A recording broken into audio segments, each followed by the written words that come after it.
Let's get started here. Welcome to the KDA meeting, and we'll start out today with the pledge to the flag.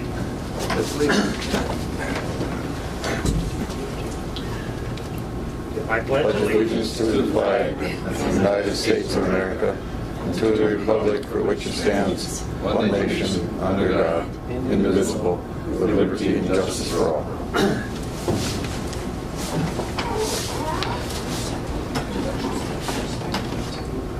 Okay, maybe we should go around and do introductions. I'm the new guy here, so you go ahead and read it. You got your mouth? Weird Wade on Victor, that was my call sign. Wade Badland, Koochiching County. So Ron Norby, a relatively new county commissioner. Wade Skoy, Commissioner.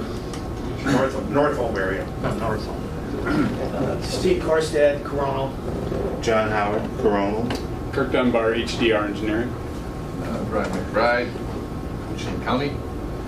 Jenny Herman, County Administration. Paul Lebanon, Kita. Back we have Crystal Plants, local resident.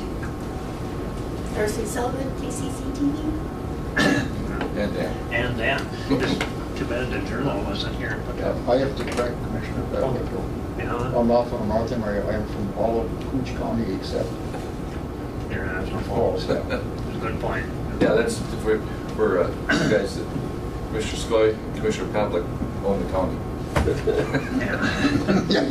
Ron and I own International Falls. We try not to give them all that credit, but I think Commissioner Skoy has a bigger district in the state of Rhode Island.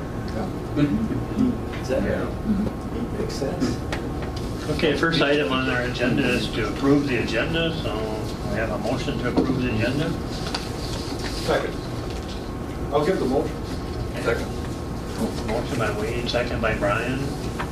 Any discussion on it? No? All in favor? Aye. Aye. Motion approved. So the second item is to approve the minutes from the June 12th regular meeting. I have a motion to approve the minutes.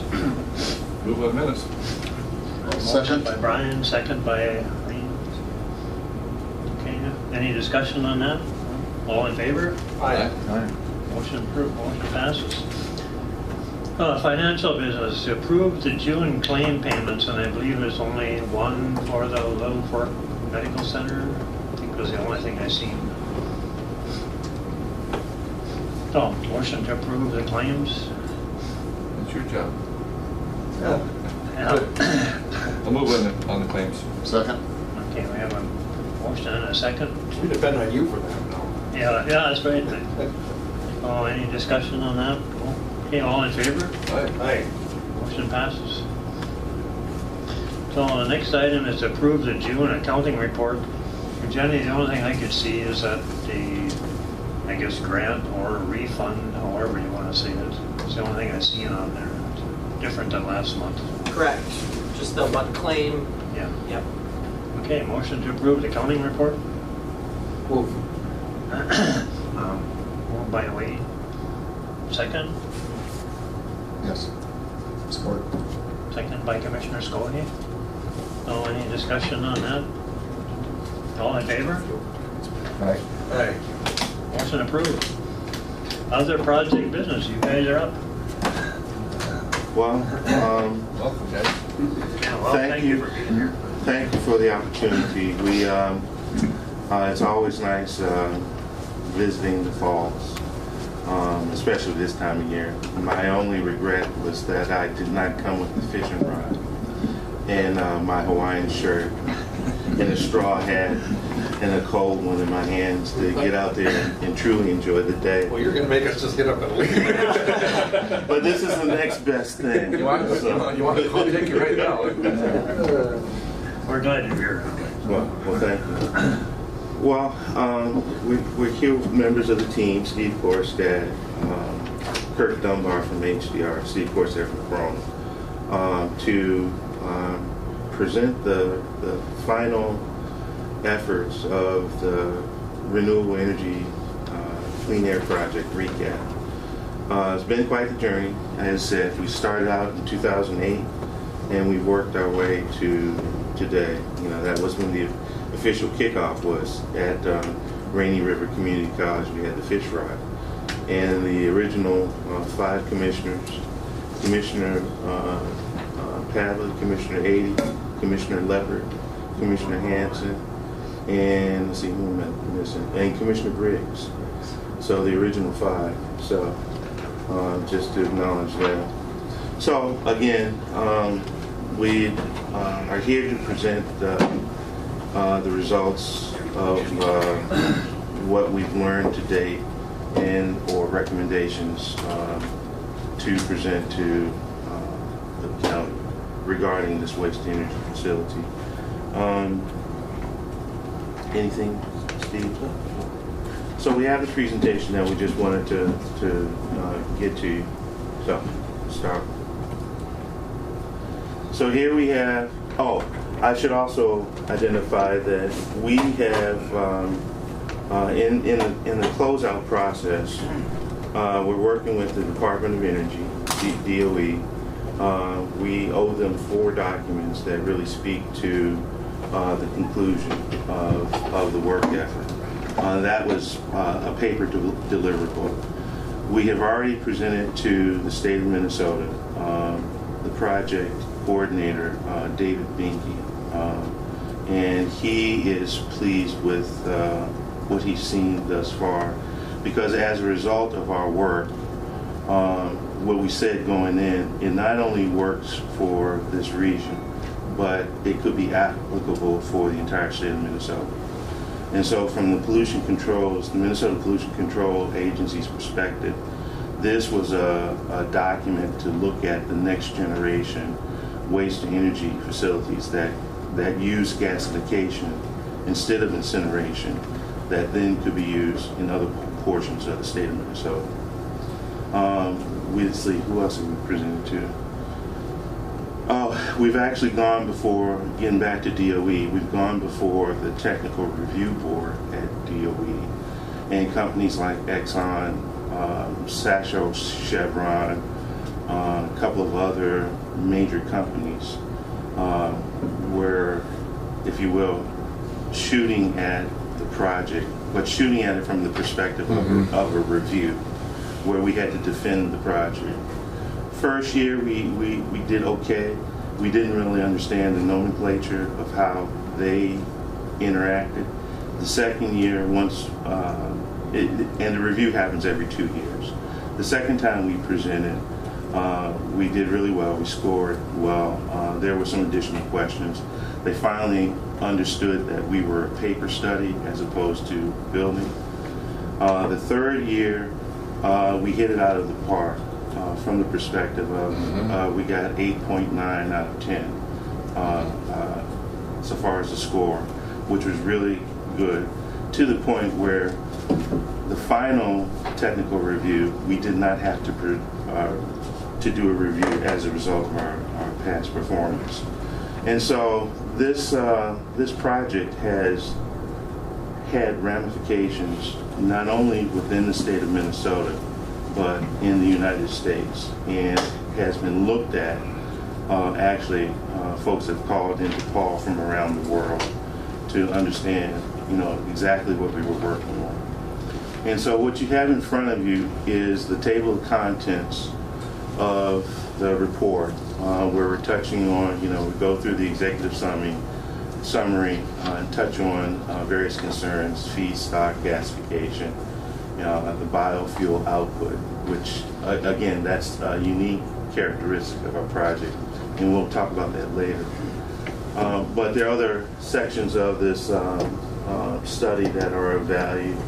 We get into the permitting aspects, systems integration, pulling all the pieces together. Again, we produce a syngas that is ultimately transitioned to a renewable diesel product. And so a very detailed 450 page plus document, because we still have some final sections that I'm on the hook for, so I'll acknowledge that publicly. You won't hear me say that again. But. Can I ask you a question? There are other waste to energy projects around the nation, but are they all incinerators generating steam, that type of thing? And I'll let Kirk from HDR speak to it, but I'll give a first shot at it. You're correct. The prevailing technology throughout the United States is incineration. And there's a thermal component which they extract to generate steam and then to have steam turbines generate electricity. Let Kirk speak to. Well, I didn't mean to interrupt you. No. It's a good question. Yeah, by and large, the majority are mass burn incinerators that produce steam, typically to spin generators to do electricity. There's a few that do district heating then with the excess steam, but most of them just generate electricity. So some of them use it to actually, they may sell steam to the community that they're in, that type of thing? Yes, usually it's more for like a business, maybe a downtown business area or an industrial park. I mean, and the perfect example of what you're describing is the HERC, the Hennepin County Energy Recovery Facility.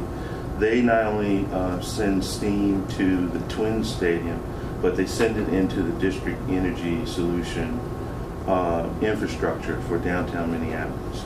Steve? Yeah, just as to the numbers, we're talking about 77 waste energy facilities in the United States, about 77, and then 8 or 9, depending on how you count them, are in Minnesota.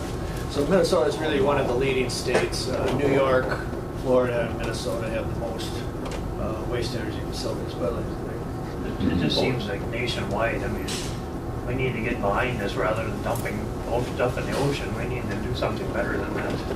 Well, and again, speaking to your point, we have a blessing and a curse of an abundance of open space. When you talk about places like Taiwan, Japan, any of the Caribbean islands, the land is a premium. And so they do a couple of things to try to deter that. For example, putting waste into the ground in Japan is very expensive, very, very expensive. And they have a recycling process, literally, that has 500 steps to it. Unlike us, we're lucky if we can get people to separate plastics from paper. So those locations are investing heavily in waste to energy solutions because of the limited land. Again, in the United States, we have an abundance of land, and it's easy to, out of sight, out of mind, to put it in the ground and forget it. But at the end of the day, you have to deal with the ramifications of the environmental impact. Yeah. So we again we have a program that has spanned 10 years that literally touched most all of the critical concerns, things like you're bringing up, everything from the feasibility study to the results of the 30% preliminary design. And so, again, we've learned a lot over this period. Like I was joking with the guys last night, looking at the data of your waste stream, I can tell you when certain events happen, okay? With respect to aluminum. I'll give just this as an anecdote. So during the 4th of July, your aluminum content in your waste stream goes up. Fisher opener, your aluminum content goes up. Not necessarily during Thanksgiving, but Christmas is another area where your aluminum content goes up in your waste. And not to say that it's all aluminum cans from beer, but so those are some of the interesting things the anecdotes that have popped up. I think probably for any community, if there's a large hailstorm comes through, then the landfills really get truckload after truckload. That's right. Throwing on the ground. Yeah, construction stuff. So again, we have a lot of particular information embedded in what we've worked on over the couple of past years in this report that, again, you will have access to, well, it's your report along with the Department of Energy. Coronal has access to the information, and the state of Minnesota. More on the documents that are produced, and HDR and the various manufacturers have diligently worked to produce these drawings, and we brought the documents here with us just so you guys can have a first-hand look at it. But as Steve said, 350 plus pages drawing. So here's the proposed site. We've looked at other sites around the county, and we came back to this site just south of the multimodal region. This is 132, and this is the multimodal area, and then the rail yard. And so we're looking at north. Here you have the 40-acre parcel, of which we use 25.8. Let's not split hairs. Let's just call it 26 acres. Okay. Any questions? I'd like to just add that this is really a very good site. You have rail coming in, you've got natural gas hookups, you've got a truck route 332, so it's really a good site. So when you eventually form a waste district or area, you can certainly bring this forth in front of that board, and you can show off this site, because it is a very good site. It's a little low, but other than that, you don't get that type of rail access in very many sites. Here's the rail coming through Kirkington. The only thing I was going to add, the lagoons down below are part of the wastewater treatment plant stabilization system. So most likely there's a nice tie-in to the wastewater treatment plant for any water discharges that would need to be treated. And so Steve identified a theme that you will hear recurring through the presentation: the formation of a waste district. I just wanted to hold on to that thought as we continue through the presentation. So here you have an overall site plan, and in coronal systems integration speak, over the years we have identified the various technology silos. So you have silo 1, silo 1A, silo 1B, silo 2, silo 3, and silo 4. Now, within each of the silos, from a technology perspective, there are different operational performance requirements of each of the silos. So silo 1A is where the garbage comes in. It's called the tipping floor. Silo 1B is once the waste comes off the tipping floor, it's then processed. And so that's where the aluminum, the glass, the cardboard, the sizing of the cardboard, that's where all of that work is done. In silo 2, as we move through the facility, silo 2 is the thermal conversion technology. And in our case, it's a plasma gasification process. Plasma consumes the waste materials and then gasifies the waste materials instead of incineration. And then that, again, is a key difference between this technology and existing mass burn incinerators. Silo 3 is where you clean up the syngas that is produced by silo 2 and transition that syngas. The syngas has, at that point, has two components. There's a thermal content, and then there's chemical content. And both forms of the energy are used within, we try to maximize and extract and use both forms of energy in our facility. Here in silo 3 is where the chemical aspect of the syngas is addressed, where we remove the particulates, where we compress the syngas, where we clean up the acid gases, if you will, in the effort to produce a natural gas-like product that then can be further processed to, in silo 4, transition to renewable diesel. Now, within silo 4, there are 2 key sections. One section is the Fischer-Tropsch process, and the Fischer-Tropsch process produces a product that then gets refined into renewable diesel. And so basically all of what I just said is garbage in the front door, renewable diesel out the back. So the product output, is it like ethanol where you'd mix, say, 10 or 20% of that with other diesel, or is this truly put it in a tank and burn it in a truck?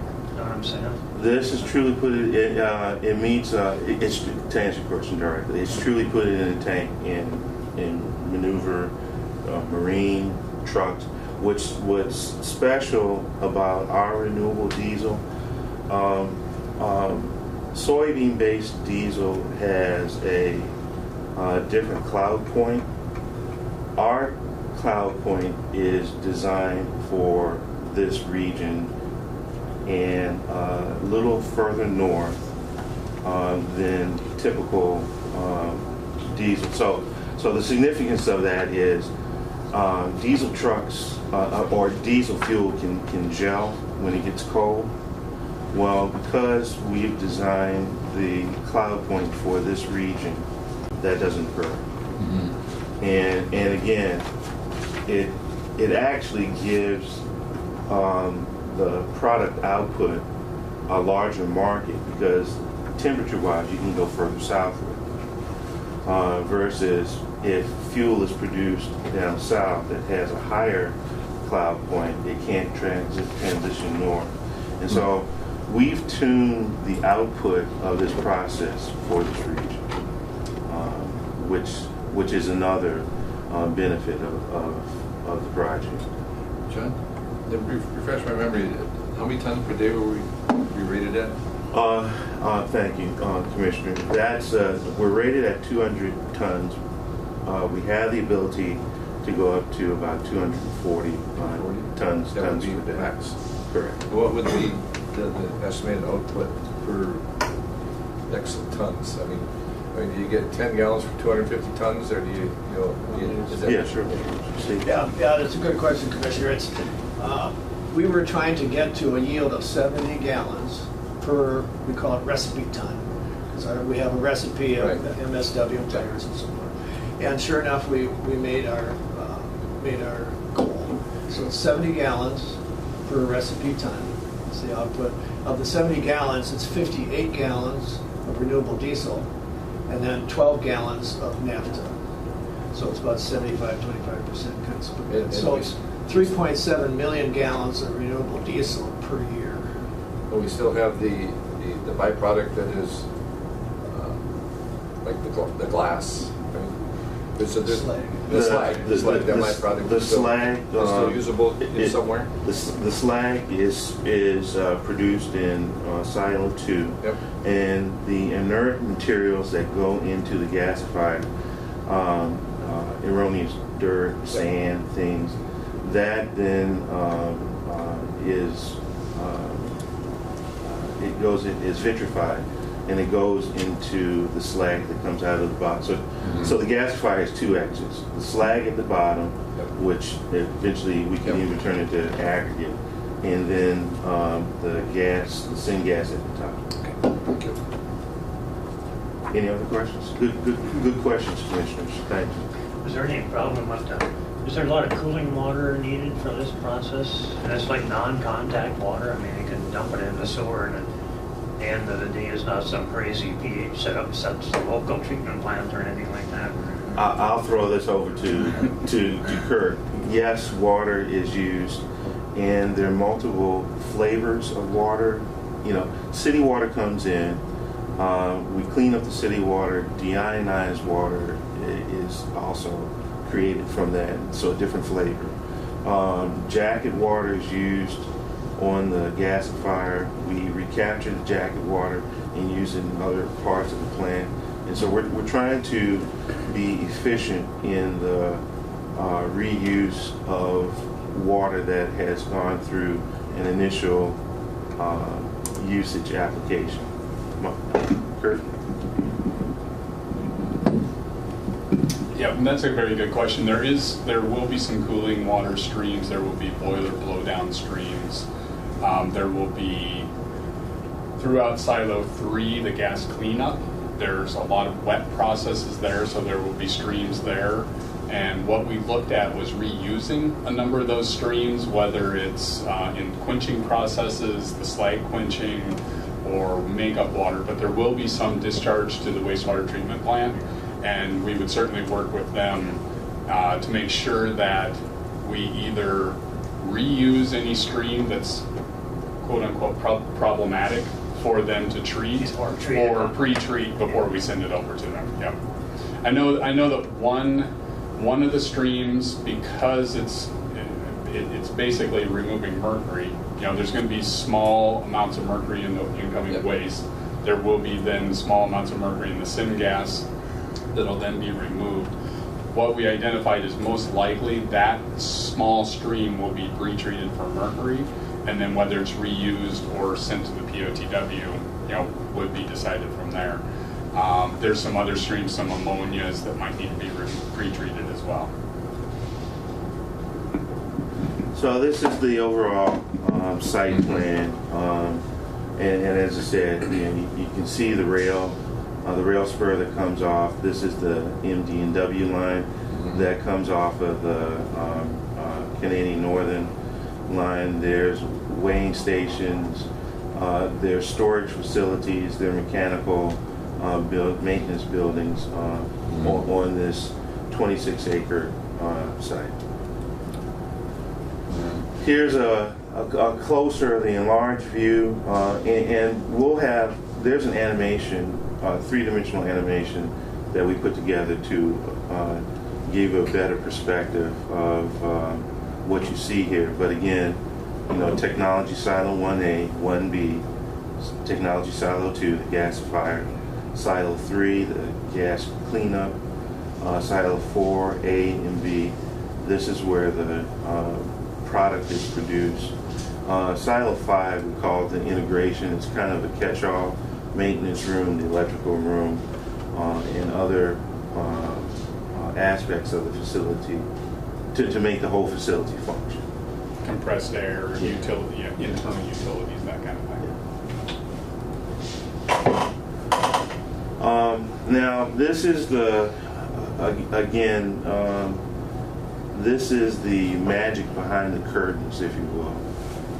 All of the contacts, earlier I talked about MPCA, DOE, EPA, that the team has had communications with, but I mean, literally, we've knocked on quite a few doors. We've gotten more yeses than nos, thankfully. I think it's just because of my charming personality, but it's really been a very pleasant experience to talk about the impact that Koochiching County, Coronal, is making for the United States, in that we are bringing forward technology and approach that really has never been seen quite this way in the United States. Mm-hmm. And so Koochiching County should get a round of applause for standing up 8 years ago, recognizing the significance of what we set out upon. Mm-hmm. And for the most part, I think that we accomplished that goal. Steve, anything? Yeah, and take a look at way at the bottom, the vendors. This took a long time to kind of pre-select some of the vendors so they could help us design certain parts of the plant. They had proprietary catalyst, proprietary information, so we were signing up confidentiality agreements. We got another slide on that. KDA also signed a few of those. But we're real happy with the vendors as they came out. About $800,000 of contracts were awarded to them to help us design certain parts of it. Ultra Energy, you see there, is the gasifier type technology. Emery Energy was the cleaning in Silo 3. Velocis and Haldor were in the Silo 4s. And on the top there, I missed CP Manufacturing Energia is Silo 1. So suppliers over on the side, we did a lot of work on that to work with potential suppliers. And the education part, community, you kind of go around the circle here. We've got potential public-private partnership vehicle eventually when something like this could be built. Again, from the public-private partnership, that's another significant conclusion that we'll talk about at the end with respect to what we talked about earlier. What I asked you to keep in mind, the formation of the waste district, because those two things have a significant impact on the potential future of moving forward. Oh, and then again, our engineering team. And I have to pause and give a little commercial for HDR. HDR has a rich history in the waste to energy community. They also have a rich history in boiler technology, and so bringing to bear the background of what HDR has in their toolkit, if you will, has been from a technical perspective. And Kirk's the environmental guy, but it's really been a good working relationship. Having their knowledge base help us engage with these various suppliers. So, just to keep the commercial going, we're really happy and put it on record that HDR did just a really great job. So, yeah, real pleased with it. It was a $1 million contract there, and we got every dollar out of them there. So plus.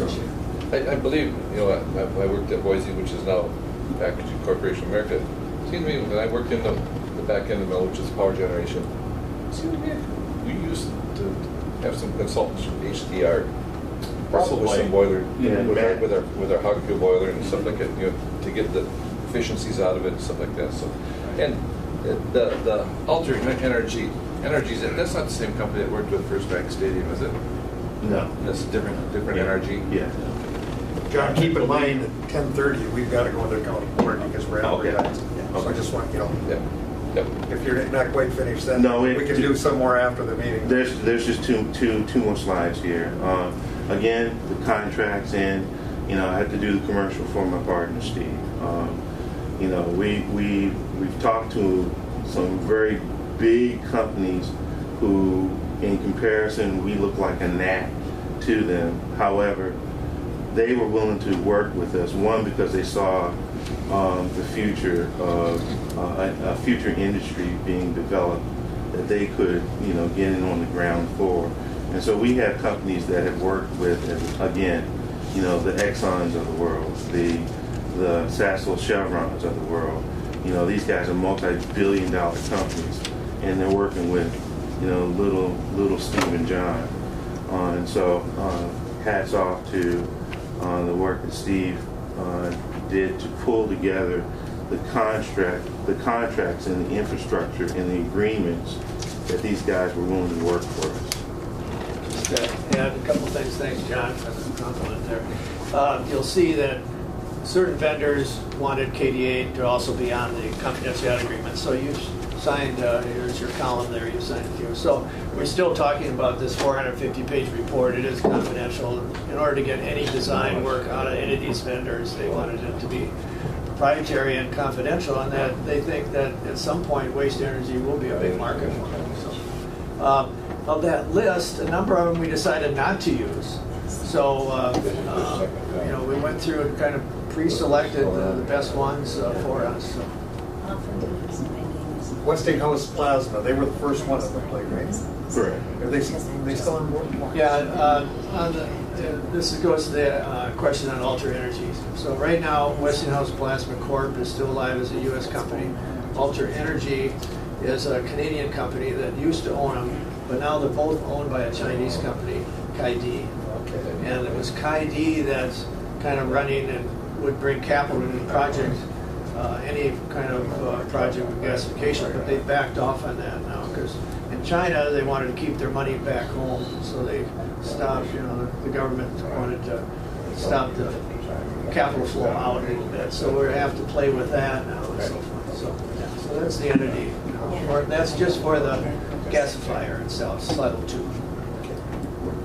So state expenditures, again, where we are in the project, the cost for the various aspects of the project that we've touched on. Again, there's been state and federal funds that have been included in this project, and so we've managed it, to the dollar. Another anecdote: DOE uses our project as the gold standard when they talk about the forms that we filled out. Jenny, you know about those. Some interesting, intricate forms. At the end of the day, we've done 38 upload reports, and we just submitted the 38th final one. So here you have a rendering of the facility, and as I said, right after this, I'll give you the animation.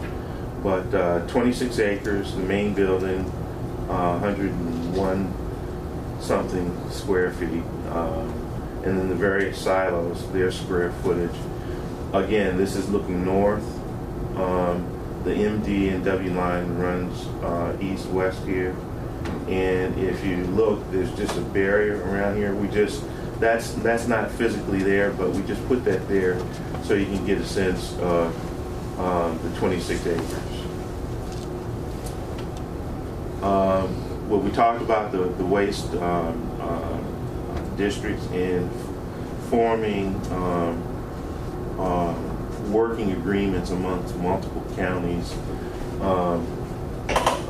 Again, this is Polk County's waste and energy incinerator, and they formed the Prairie Lakes Waste District, a joint powers one. There it is. So here it is. And so again, Minnesota has had a rich history in the waste energy industry, and the facilities that are successful, we think, going forward in the future, are facilities that form the joint powers agreement. That enables them to handle their waste, and so they can direct waste to go to the waste to energy facility if it's a public-private partnership.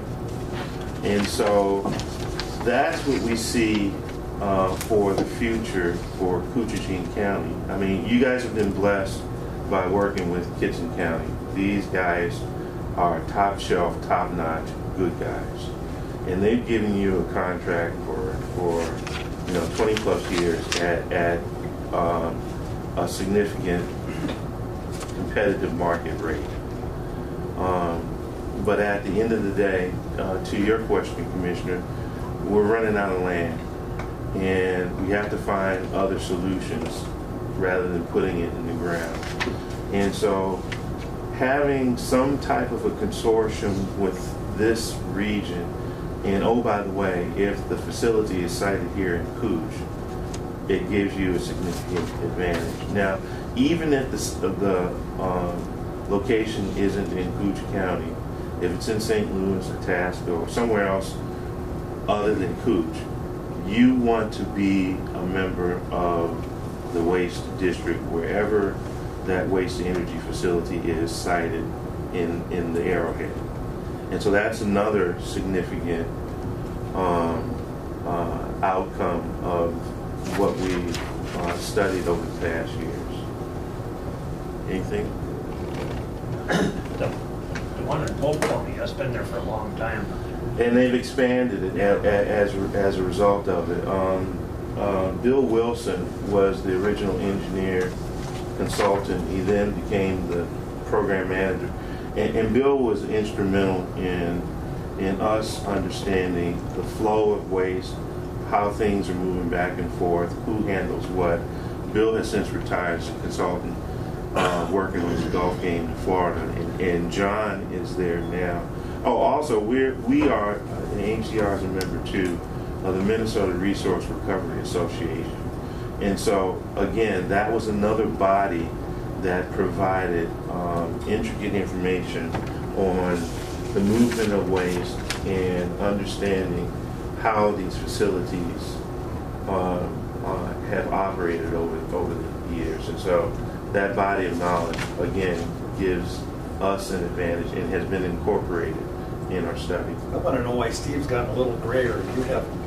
Well, yeah, we were joking. When we first started, I had an afro, and Steve had a little mullet there.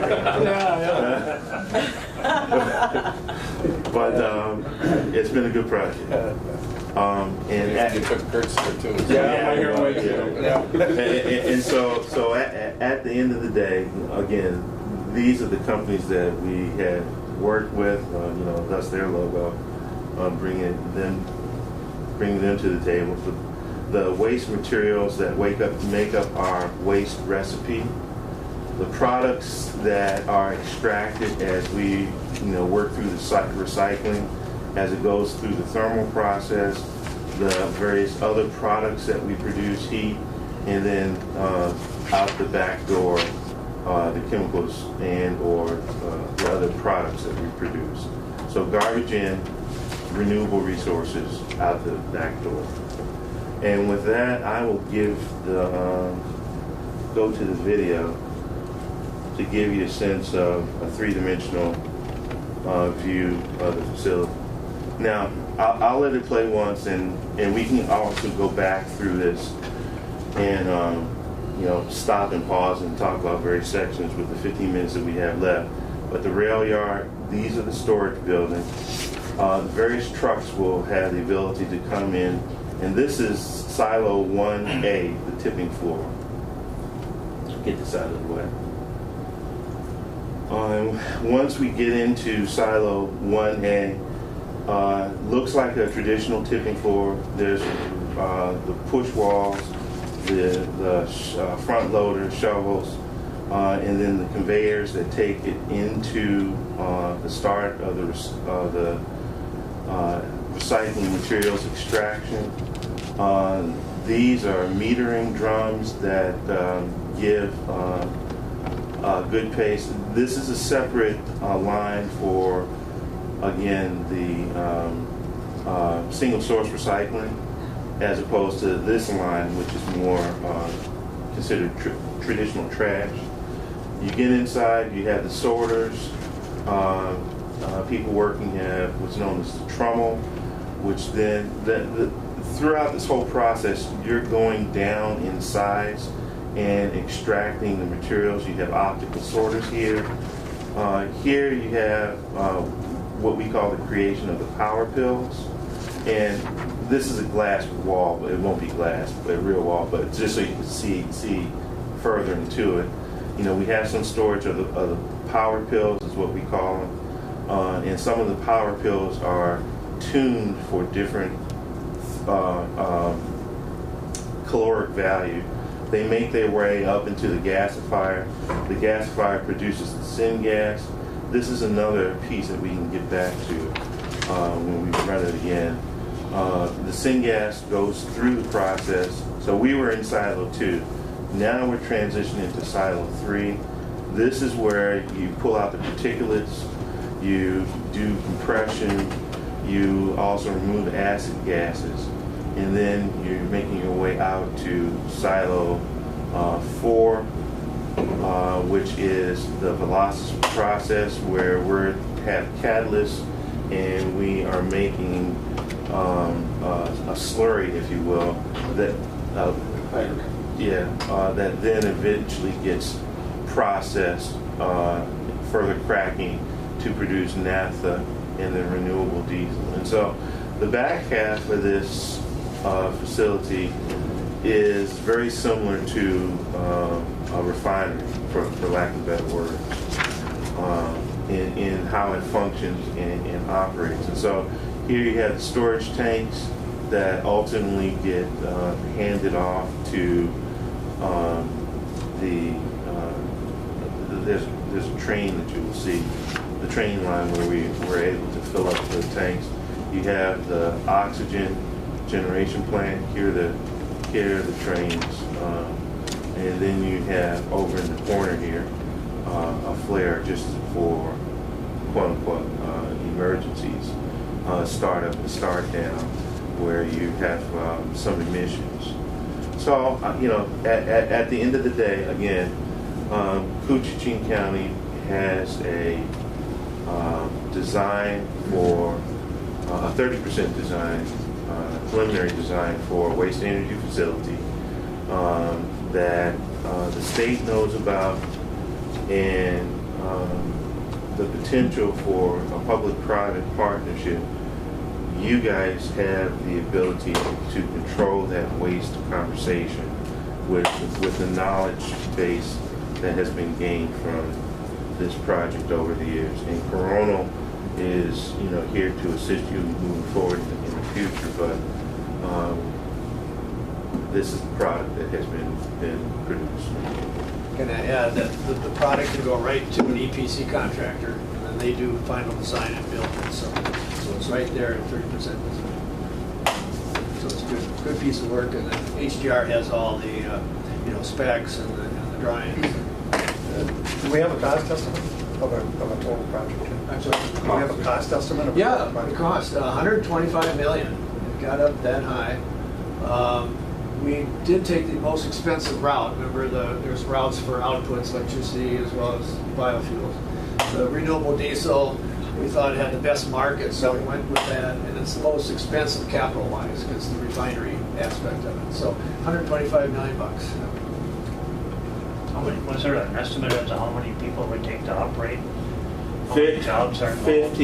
15 to 20 full-time staff.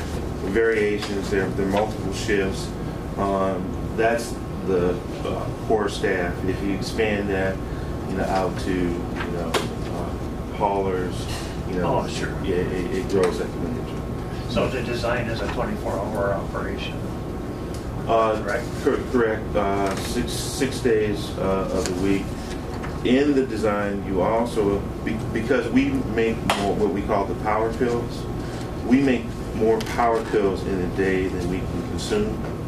What that does is it allows the tipping floor and the process floor to go into a different mode where you could potentially rent that out for other counties that want to process their waste and package and produce recyclables. Again, the definition of our power pills is that's our recipe. So it's about 78% segregated MSW and about 15% tires and about 6% medical waste. And we put it all in a bale and we call them power pills, and that's how it enters the gasifier. Steve, you kind of just answered my question on the power pills.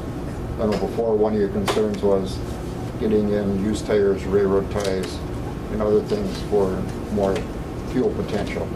That's the recipe for the power pill, kind of.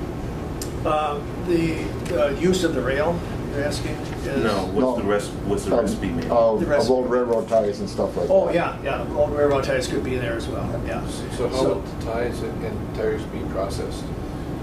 Well, on the other side of this wall, you have a process room. Would be a shredder type thing? Yeah. And so tires can come in quarter sections, and we can process them. So if this was sited in Cooch County, what would that do to our transfer station? That would essentially be replaced? Actually, there's a component of the transfer station that would still be functional. The medical waste that goes into the power pill recipe has to be sterilized. Yes. And you could bring autoclaves into the existing waste transfer site to process the medical waste. That then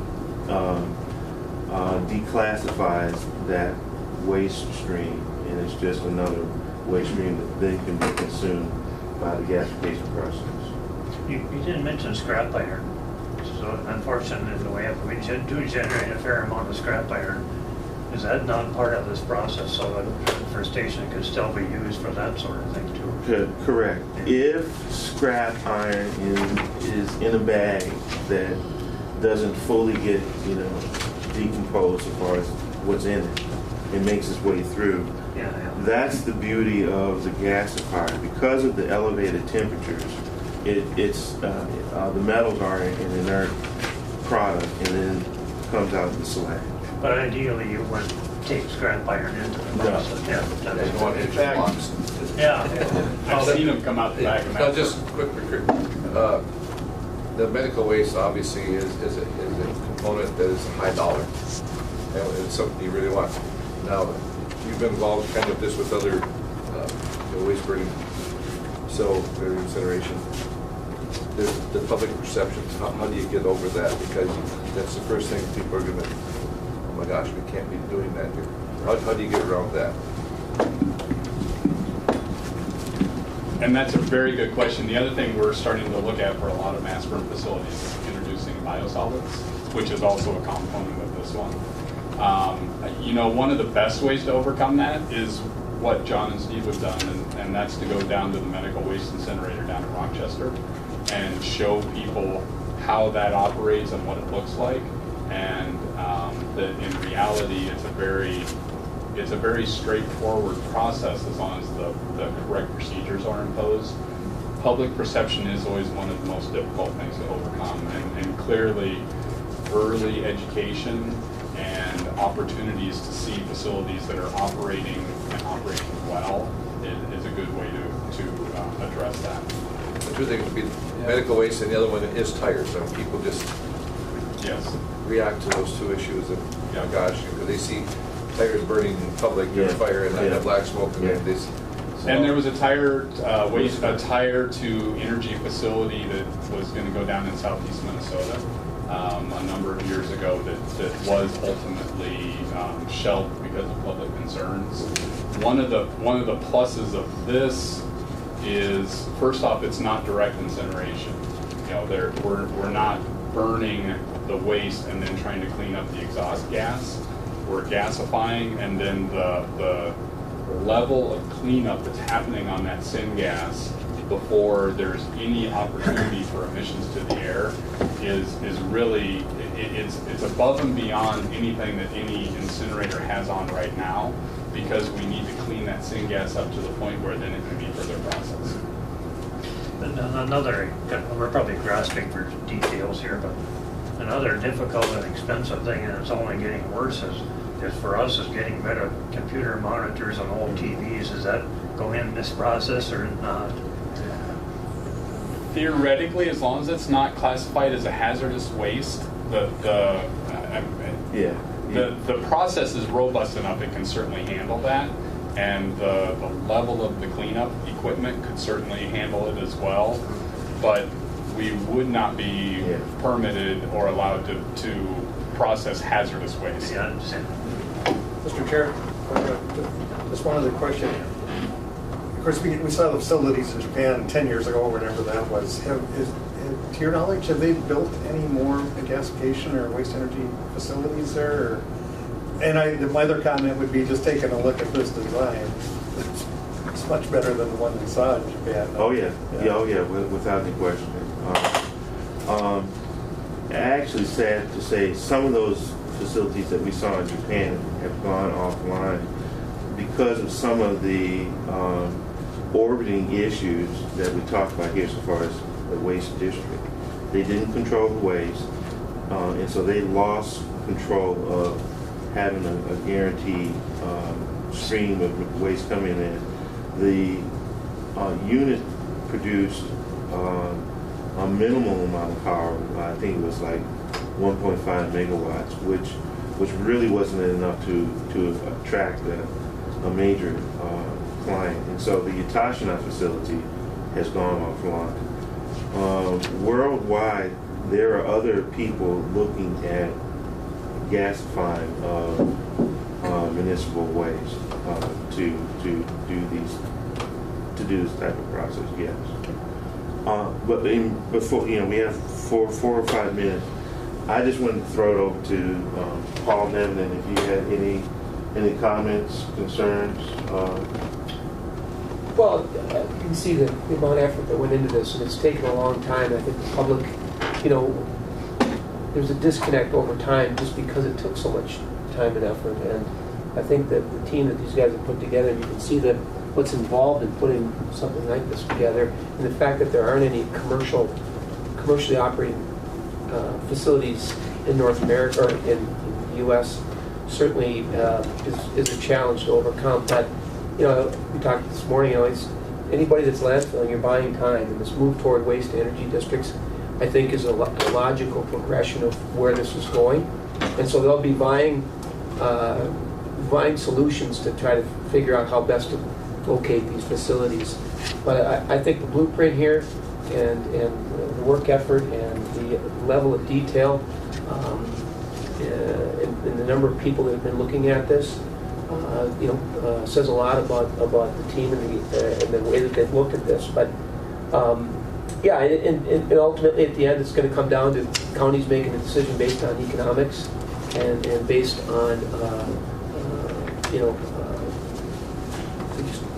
where this is ultimately going to go for Cooch. But I just applaud the team here and the effort that they put into it. Yes, it's taken a long time, but some of that was not directly a result of these guys. It's the way that they were able to leverage money in the state and the feds, and the county doesn't really have, other than staff time, direct dollars into this, which is another compliment to the way it's done. And that's maybe why it takes a little bit longer when you're using somebody else's money. But working with the government. Well, actually, the time did help us because we were able to expend the dollars in a very efficient manner. And we also got the benefit of some new technologies within the 10 years. So the attachment, that's pretty old. And like John said, it's shut down. This design is considerably better all around. So actually, we just have good production. Carol just walked in. She still looks the same. Talking about time and so forth, we really want to thank all your commissioners here and prior commissioners for your time on this project and staying with us. We want to thank Jenny and Betsy as well as the staff and the prior staff with Teresa and Ann. So, thank you. Richard Layton. Richard Layton was prior. Dale Olson. Dale's still here part-time for us. Yeah. So I can just guess now for, like Mr. Chair, this for KDA and KEDA and we're at the crossroads now, and we need to have discussions of which way we're going to look and which avenues we're going to pursue. Sure. And there's also there's licensures. Is KDA part of that? If we were to release everything, is there something we have to do if we decided it was going to go elsewhere or whatever? Yeah, there would be, you'd have to bring council in to figure that all out, because it's your confidentiality agreement, so, but it is licensed. Because we had all those agreements, so we'd have to release. Yeah, so it would be licensed. Well, Mr. Chairman, if we were going to pursue this, the next step is a waste district, because we can't go anywhere without Right. one. Okay. So That's the first thing that becomes the part of the new act where you folks attended at least one meeting there. And so that's really the counties in northeastern Minnesota. So that's who we would have to sit down with. But obviously, not just us. We would have to have a representation. Oh, sure. God knows that we could use those jobs in this county. And this whole process would be a great boom for us. To be frank, that would be a very hard sell to site it here if we're in a waste district with the other counties, because population, they're gonna look to have it centrally located. I mean, you were at that meeting, and Yeah. that's what Yeah. I was hearing anyway. Yeah, I mean, to be honest, St. Louis St. Louis County. Same. They're the elephant in the room. They're the elephant in the room. Yeah. But what, John, personally, I'm rooting for you guys. You do have a very good site, so you Yeah. could sell it quite easily. Well, we appreciate that. So I think, are we, anything else, or should we say that we're done with you guys? I just had one question. When you were talking about plants, is the Tees Valley plant in England still running, or what happened with that plant? Big screw up.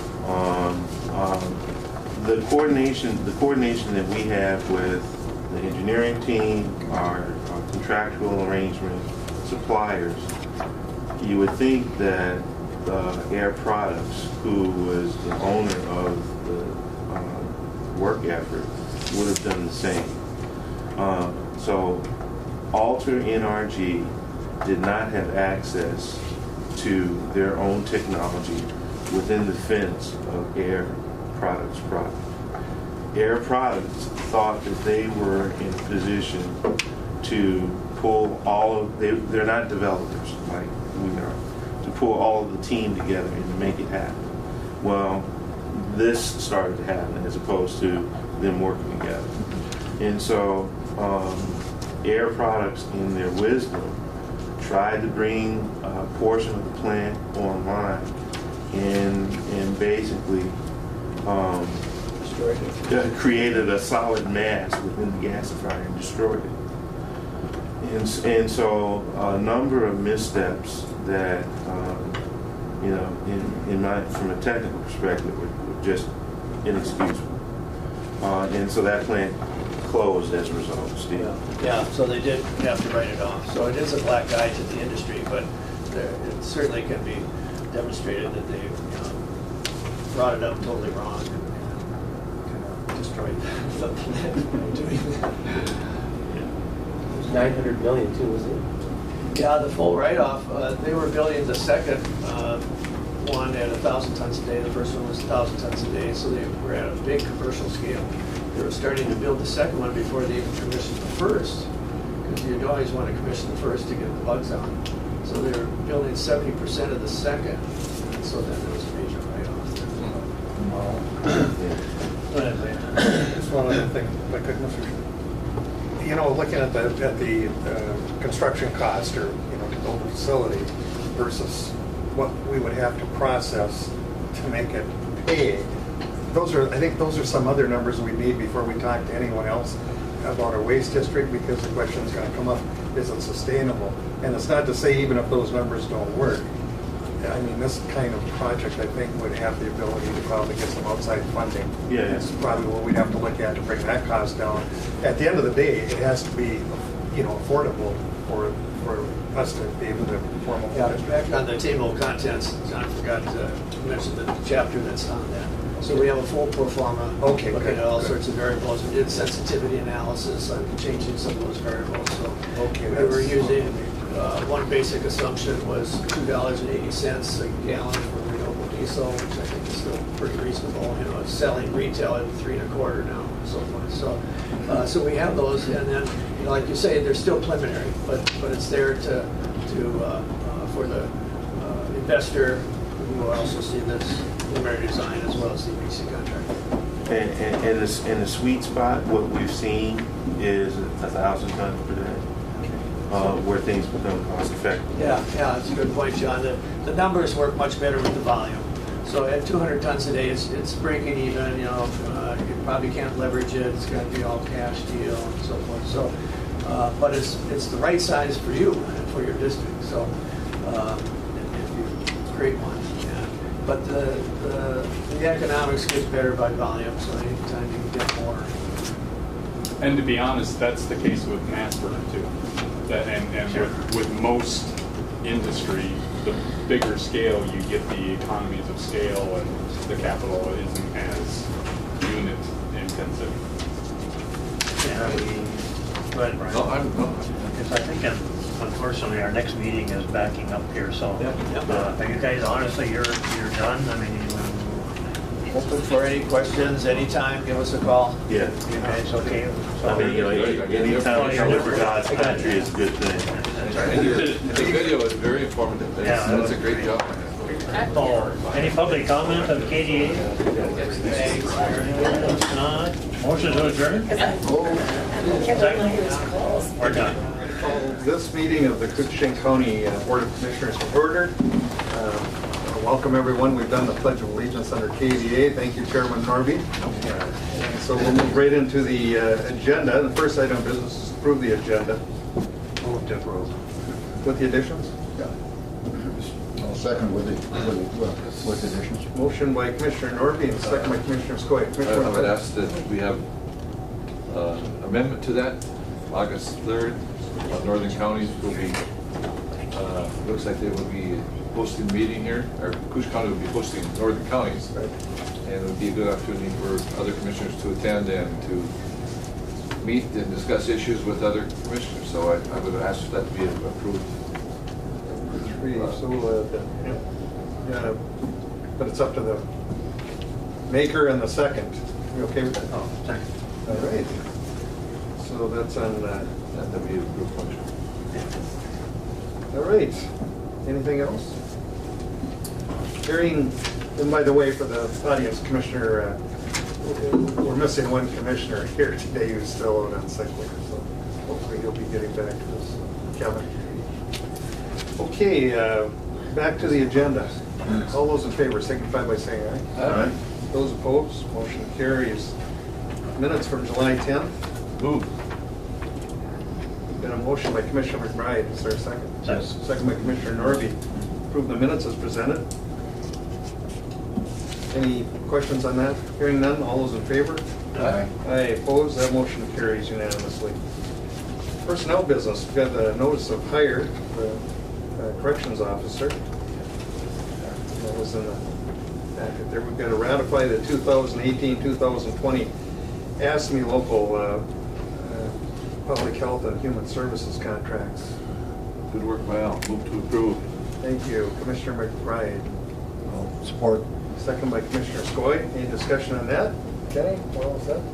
We are all set. That's All the right. final Final one, is it? group to sign and settle. All right.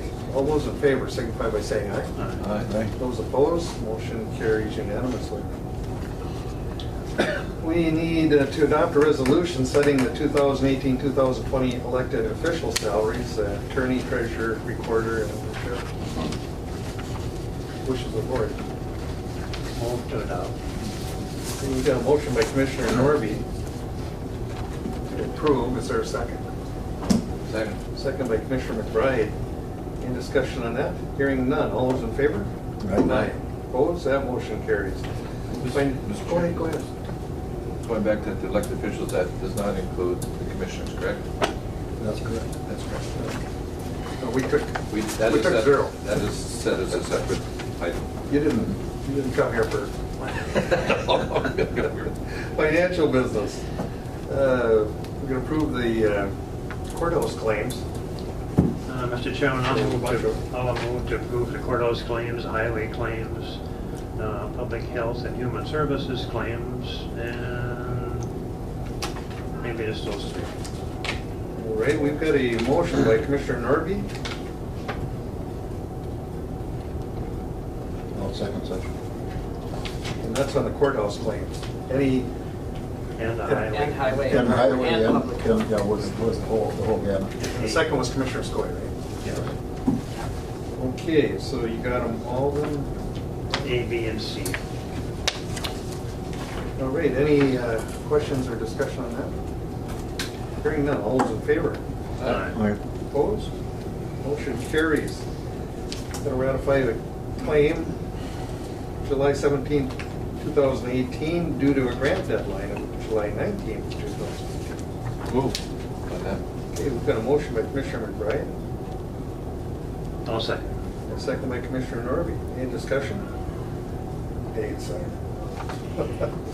Yeah, it came in late, and they were waiting for it, and they knew that it was pending, but it just did not meet the deadline.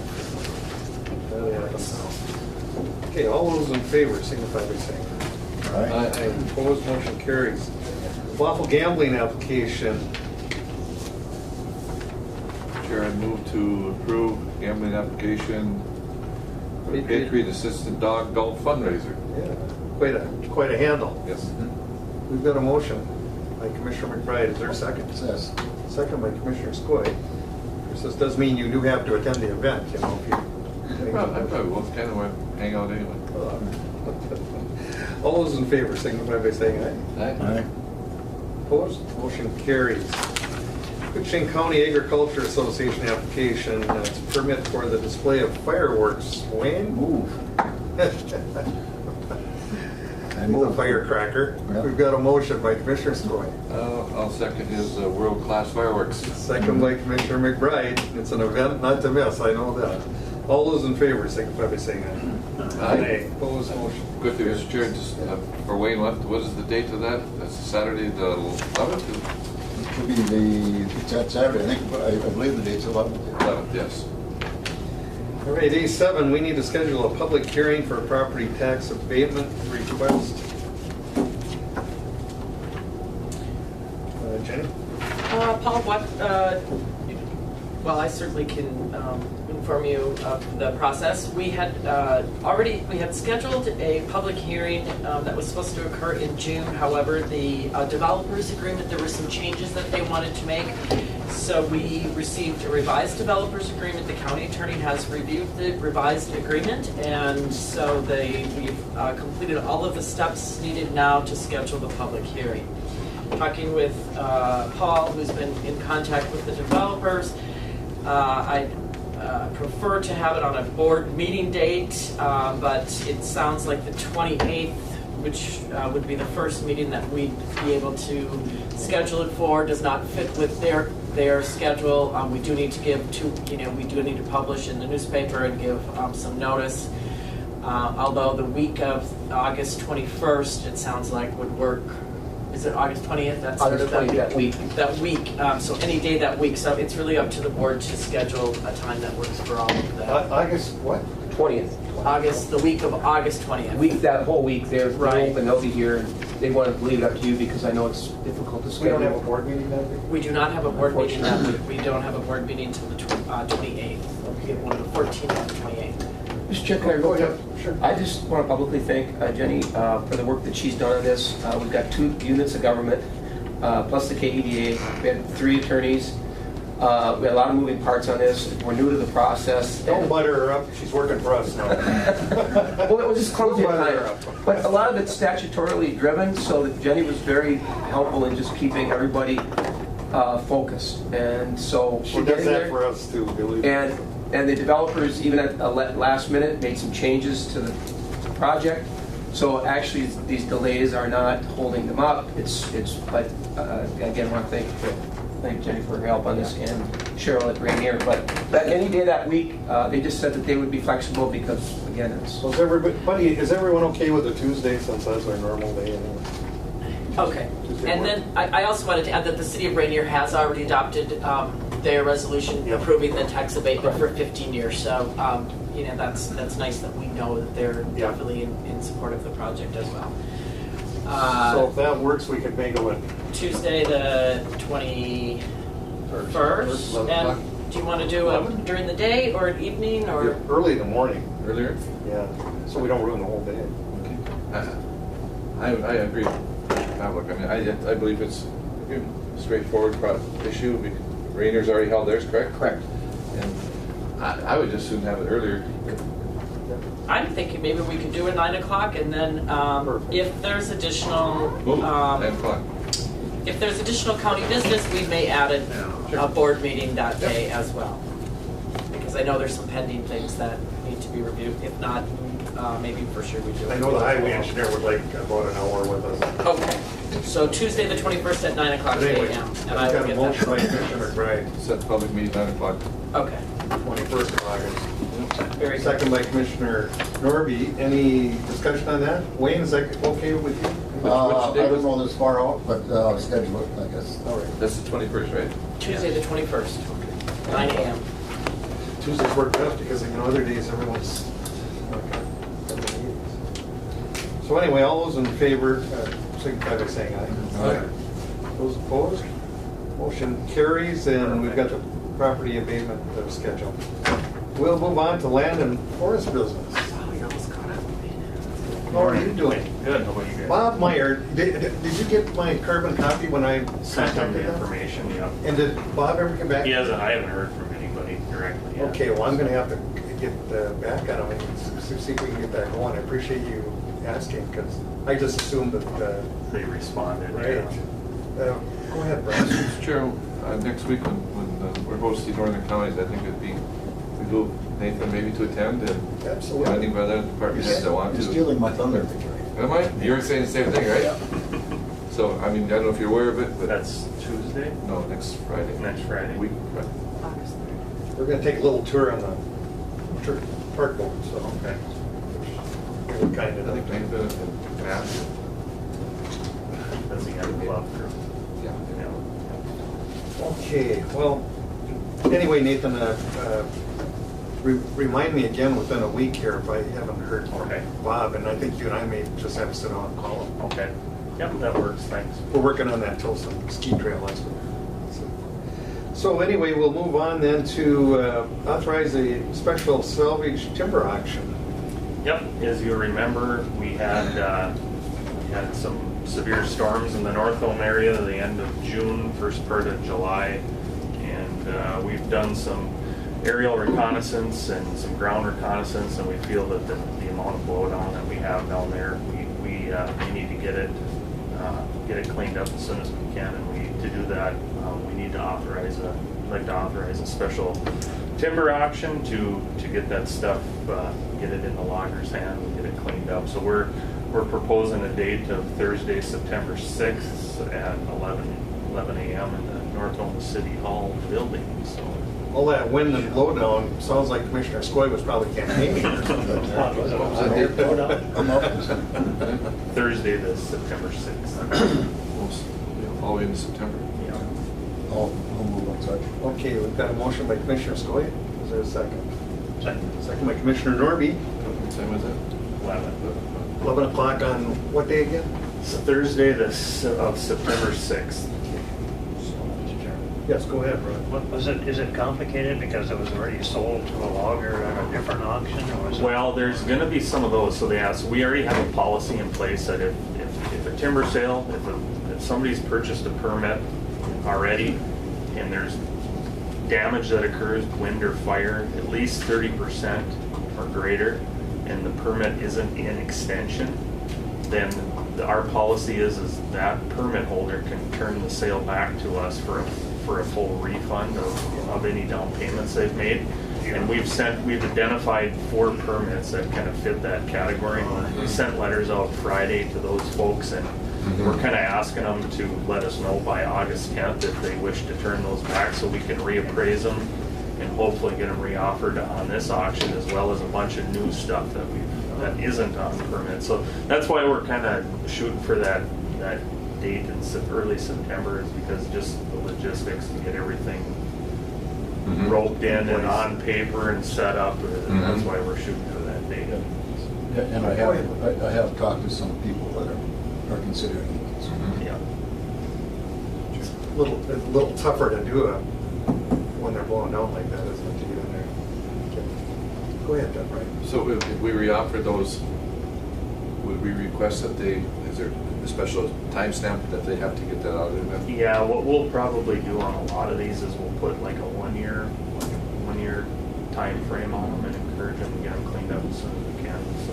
And some were pretty tough areas to get to. They may have to Well, yeah, some of them are. We're pretty lucky. That area that got hit the most is a lot of it is either dry summer, early fall, harvestable chance. It's not like it's most of it anyway is not going to need to be winter harvested. So that's we got lucky that way, I guess. There's a fair amount along the road too. Yeah.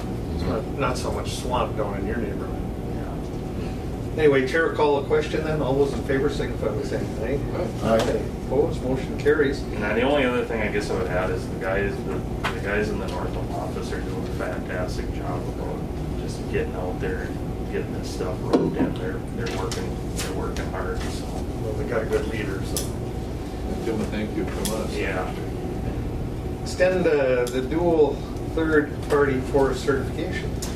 Yeah, so as you'll maybe recall, Koochiching County belongs to a certification co-op along with Beltrami, Carlton, and Crow Wing A counties. lot of counties have dropped one or both even, haven't they? Yes, they have. Lake County comes to mind. Yep. And so we belong to this co-op, so it's kind of the benefit of the co-op is we kind of share in the workload and the expenses.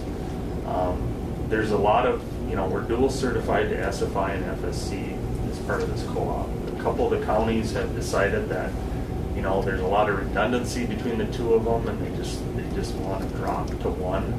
And so Beltrami and Crow Wing County boards have already approved the dropping of FSC certification, so they will only be SFI certified going forward. Carlton County was contemplating dropping it to just SFI, but their local paper mill down there kind of said we really need that FSC certified wood For them to move it. so they are going to stay dual certified, and my recommendation is that we stay dual certified as well. It's going to be a little more expense going forward because two members of the co-op are dropping one of them, but our idea is that we'll keep the co-op together still. We'll still play off all the same policies and procedures that we have, and we think that we can do this with all four of us being at least certified to SFI and two of us being certified to FSCs. I'll move on that, but Okay, we've got a motion. Is there a second? Second. Commissioner Skoye, Commissioner Nathan and I have talked a lot. I really don't believe it's necessary. I understand the same thing that Carlton County has, is that their major mill is requiring it. In my travels around the country and the world, whenever I see a sticker, I'll hold it up and I'll look at it and say, oh, geez, the person next to me, you know what this sticker is? Nobody even knows. No one even cares. I mean, it's been that way in the United States. I've mentioned Canada, I mentioned when we were in Great Britain. No one knows and no one cares. 90% of the people in our own county have no clue. But there's a very vocal group that knows what it means. And I think a lot of it is, you're right, the end consumer, most of them, majority of them, they don't care, they don't know about it. It's the middle person between the manufacturers and that end consumer. Those are the ones that are. You know what though? I do see it stamped on wood way down in Arizona when we're visiting Carol's sisters and our daughter in the stores. So, yeah, go ahead, Ron. Well, I was just gonna say, if you look at the trouble that Minnesota Power had selling their timber because it wasn't certified, now we really don't have much choice on it. Yeah, and that was because of the certification bodies itself. They're saying that because of that wood was coming off of conversion land, so you're taking forest land and converting it to non-forest land. So it's kind of counterproductive that aspect of it. But fortunately they've worked through that now. So, but Come catch-22, you run the power line, that's going to be green power, but yet you lose the loss of the timber because it's not, renewable. So. Lake County, for example, dropping both. They must still have a market for the wood they cut. So yeah, they were only FSC certified, and the market, their timber sale program is pretty small compared to ours, but their major market for their timber, they don't need FSC for sure. I think they'd prefer them to have SFI, but to this point they haven't pushed them to get SFI certifications. So it's interesting. It kind of the general trend is solid wood manufacturers, lumber mills, OSB mills, panel mills, they want certification for the most part, but they prefer SFI. It's the paper markets that want the FSC. So I think maybe that's because it's a little more international. it is, All right, I'll call the question then. All those in favor? Aye. Opposed? Motion carries. Letter credit policy for timber sales? Yeah, so we have, county has never adopted an official letter, irrevocable letter of credit policy. What this is basically it's a means for timber permit holders to provide that timber sale security if they so choose to on a timber sale. It's allowed by state statute. Most of the other counties that have a timber sale program allow it. The DNR allows letters of credit. And what that letter of credit is basically is a guarantee by that issuing bank that if the permit holder doesn't fulfill their obligations, that they will. So Is this rather than making a deposit the day of the sale? No, so the 15% that they pay the day of the sale per the policy and per state statute, that still has to be by cash or check. This would be that remaining balance to open up the sale. So what it is it basically allows that permit holder, instead of putting out that cash, that remaining cash balance up front, they can harvest the timber sale and get that revenue coming in before they have to pay it. I don't see this being used a lot, but it's just another option for folks to have out there. So. It's something that I use on occasion, Yeah. but not a lot, because if you take that out and say it's a $75,000 sale, if you have to get money in a hurry, you've got that much tied up in the bank. I mean, it's not that it's out, and it's cheaper to get, but you know, you have to, and it's good to open a sale and get operating, and then sure it's, I guess. Cash flow. Yeah, right, yeah. You need action on that? Yeah, I'll move on that one too, I guess. Okay, we've got a motion by Commissioner Skoye. Second by Commissioner Harvey. Any further discussion on that? Hearing none, I'll call a question. All those in favor? Aye. Opposed? Motion carries. And a countywide weed management plan. James? We got the weed man, huh? Yeah. God. And a lot of I hope that doesn't stick. Actually, Carol and I have a good friend named Weedman. Sheila Hardwick? My nephew works for the DNR, and we call him, down in the Twin Cities, we call him the weed cop. But he's more aquatic. Oh, So you go short, people with shoreline issues. He's an invasive species Yeah, guy. yeah. Well, hopefully we can help. I don't know that we'll be regulating anybody. I thought it was your Highway Patrol brother that hiding out in the weeds all the time. Is this gonna cost us money? Hopefully not. Okay. So what this is. Sounding good already. Yeah, so what this is it's been in the works. We've been talking about it for a year. Commissioner Skoye has been involved in it. What it is basically the board adopts this plan, and I should mention the Soil and Water District Board has already adopted this plan as well. But what it is we adopt this plan that we've laid out. We've had a couple of meetings with a number of stakeholders. We've kind of set these management goals. And then what would happen next is those individual stakeholders would sign in, like with a memorandum of understanding. And what it is a commitment by a number of stakeholders to kind of share in treatment strategies to help educate the public more on noxious weeds in the county, and to, share best management control efforts. And probably the biggest aspect of this is, kind of the missing link, as you mentioned, is funding. Trying to get some grants for private landowners to do some, to help do some cost share type stuff with noxious weeds on private lands in the county. And a major component that's required to apply for those grant funds is to have a cooperative weed management plan in your county. So. Yeah, my kid was trained as. Yeah, go ahead. The public has become, in the last few years, very, very aware of noxious weeds, especially, with the expansion of the wild parsley. So, I mean, I can just see the public support for this. It just becomes a funding issue. Yeah. And it's, one of the things, at least in the short time I've been here, it's trying to, you try to coordinate with 2 or 3 different MnDOT district maintenance districts on, what are their plans, and this is a way to kind of hopefully bring everybody to the same table. And maybe, we've met a couple of times in spring, and, and once people make that next step of commitment to this thing, is maybe we can have some more regular dialogue with everybody and make sure everybody's treating things when they should be treated, so. I like the educational component here. I think that's I think it's critical. I mean, here again, we were just talking about things the general public doesn't even think about or not. Yeah. So And especially it's just- students, you know, get them out.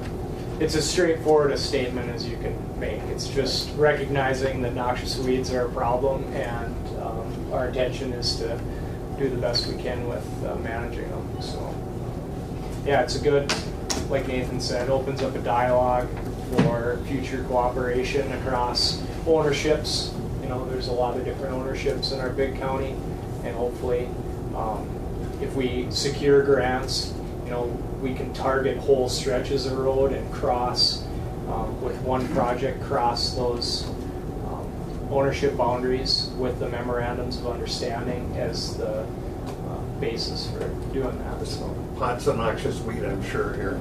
There's, you know, as far as costs go, I mean, the county is, you know, even without this, the county is spending tens of thousands of dollars between our department, and especially the highway department, on weed control, so on an annual basis. So that'll continue, and this is just, this really. Per step alone. Yeah.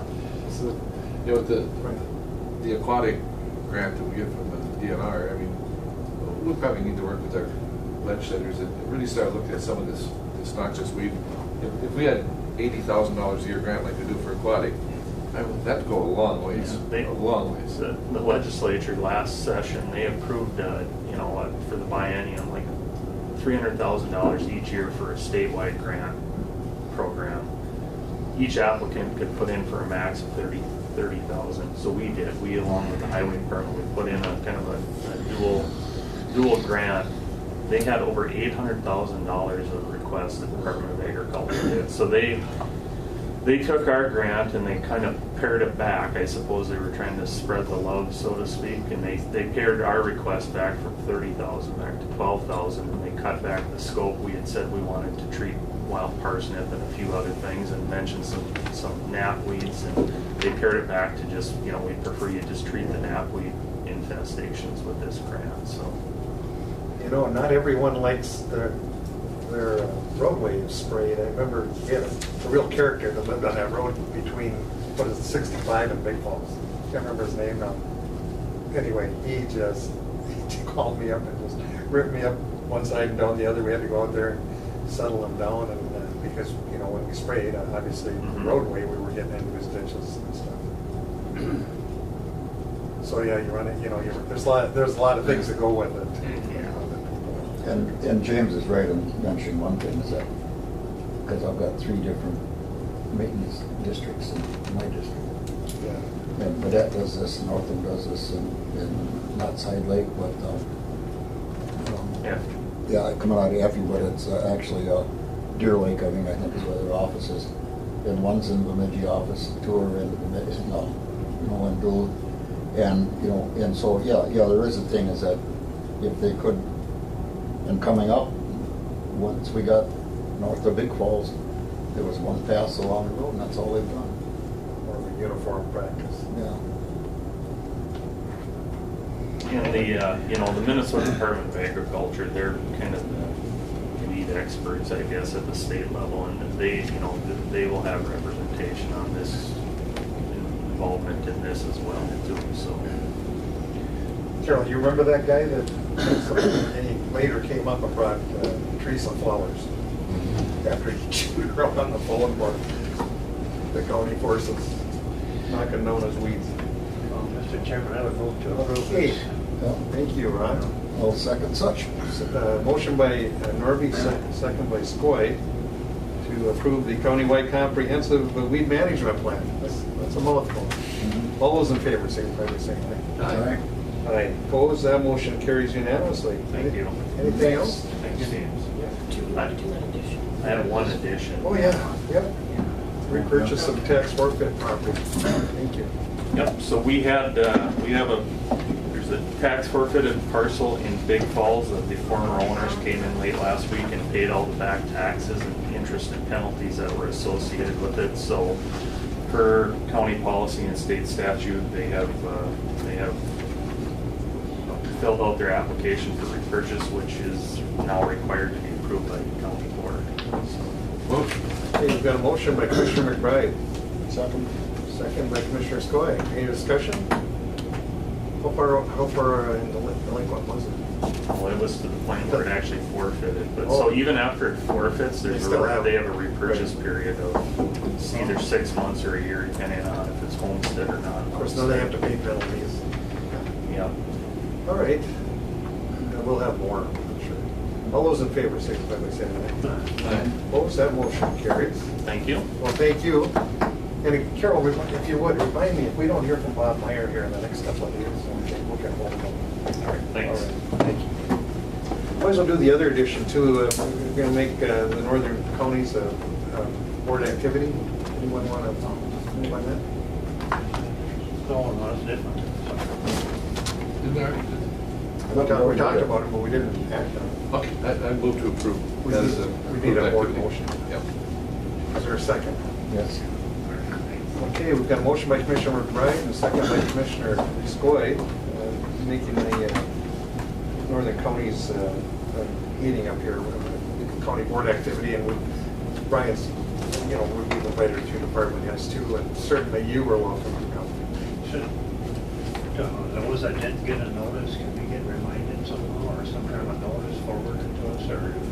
Did you send out an email to us? I will, when I get I'm sure I'll be getting a notice and I'll watch for it, Yeah, and just send it. if not, I'll make sure that Betsy What time? looks for that. The notice actually came out yesterday. Did it? We're actually going to I'll send, you want me to send one out to you? tour the area, so it kind of ties into the Okay, project. sure. Yeah. Jenny, you'll just send me a list. Well, I guess before I leave today, Jenny, if we're here, just send it to yourself and All right, we'll call the question then. All those in favor signify by saying aye. Aye. Aye, opposed, motion carries. Who'd you bring with you? I got Jason Shaw. Right. You must have gotten up early this morning out in Ely there. The big Just guys drive here. You didn't hit any deer, did you? Nope. Okay. Well, we're glad you're here. So, Thanks, Jason. yes, we're We'll here. move on then to, environmental service business. Yeah. On time. Approve awarding a base bid for the Island View Sewer Project Contract C.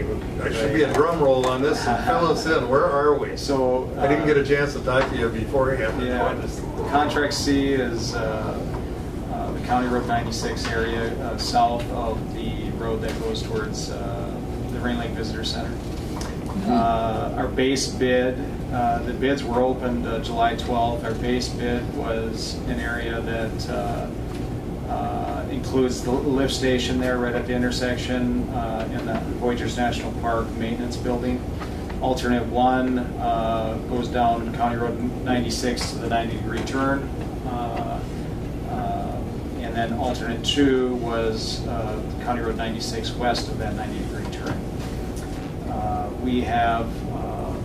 for the board's info, before you go any further, on the base portion, we have no choice because that was a commitment I had to make to the Army Corps when we got that funding. Sure. That's got to go. Yeah, Please continue. We received 3 bids. They ranged on the base bid part of it from 702, 735 to 899, 890, 899,890.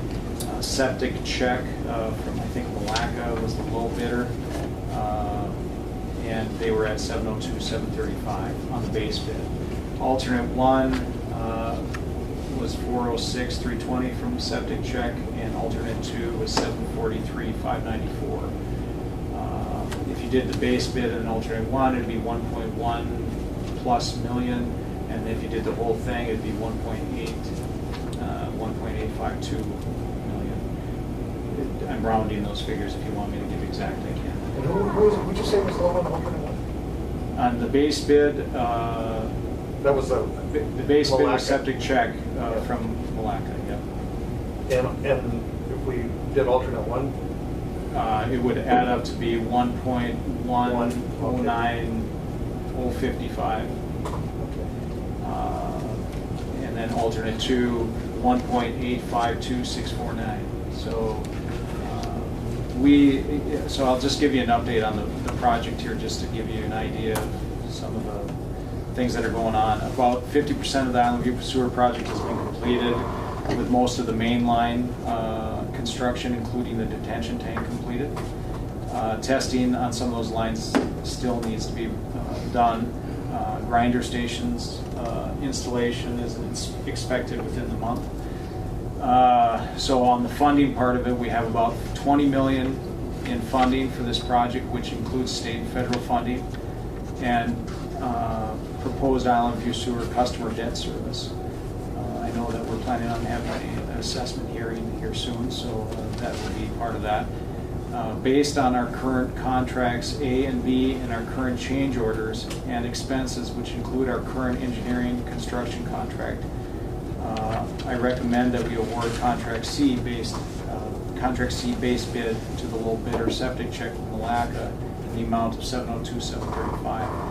If this contract is awarded, we project the Island View Sanitary Sewer project will have approximately $500,000 as contingency for potential future change orders or other expenses. This amount does not include engineering inspection services for contract C. So you know, if we award the base bid, we're projecting we might have $500,000, but that's with no, no change orders and no extra expenses coming on board. Which is never going to happen. There definitely is potential for extra expenses on this project. In addition, and Jason can step in here in a minute, but there is also the inspection and engineering services on contract C. And right now it's projected at $200,000, but Jason can go ahead and explain that a little bit to the board. Sure. With a third contractor, assuming if the board approves contract C base bid, which I think which Matt's recommending based upon budget, we'll have to be administering a third contract with a third contractor. So we have to account for 3 sets of meetings, payrolls, quantities, payroll reports, and basically doing all the construction services that we are doing on A and B. In addition, I'm recommending that we would bring on for at least the bulk of the installation of mainline and lift station, we bring on a second project representative to assist Dan, and that primary responsibility would be someone overseeing contract C, and when their time permits, to assist Dan, since we're getting into the situation where grinder stations are going online and there's just a lot of activity. So we would recommend that if the county wants us to perform those services, I'll work with Matt to develop a contract to bring that second person up and for us to manage that contract as well through construction. Well, I guess my first question is, when we're looking at the low bid, is all this included? I mean, we're taking on extra expense on the engineering side because we have a third contractor, is what I'm hearing. It would happen even if the low bidder was one of the other existing. We still have. You're going to be more crews working in different areas, okay. And each contract is separate, and has to be tracked separately. Is the issue. And then my other question is, you have an estimate on the cost? For our costs? Yeah. Yeah. The extra cost. If I'm hearing you right, we got roughly $500,000 left, but if you're going to have all these other expenses, there goes how much? We're looking in the neighborhood of $200,000, which leaves us $300,000 for contingencies on correct on 50% of the project. That's troubling. That's not going to happen. We're going to have more than that. We have a very tight budget based on what our current expenses are, and so I bring this. It's the reason why we bid. That's the reason why County Road 96 was an alternate in the original bid. It was an alternate because we were worried about the additional cost of that part of the project. But it does include Voyageurs National Park, which is a big part of this project, and so we think it's important, as part of the project, but it's certainly a budgetary issue. Well, and it certainly is for those homeowners because, we've kind of given them a ballpark price. I guess my question is, are there ways that we can streamline the engineering side of this, like we did 12 years ago? Can we bring in our own inspectors? I know the costs, I don't know what we're paying. How much are we Dan, for So example. for an inspector on the project, it's probably $100 an hour. Is there, I mean, I don't know how that works with you, Jason. Roughly speaking, it's about what it is. So, well, I guess what I'd be looking for from you guys, if it's possible, is there any way to trim those costs? Because 300,000 is not going to be enough to cover overruns. I know that, just based on what we've seen already. And in fact, could go substantially over, which is, again, thinking of these homeowners over here.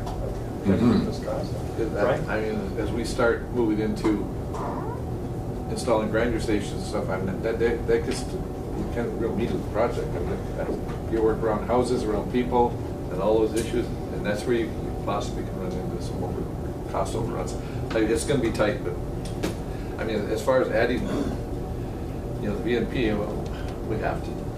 That's part of the problem. We have to add that. But I agree with the Commissioner. Anything we do engineering-wise to cut some corners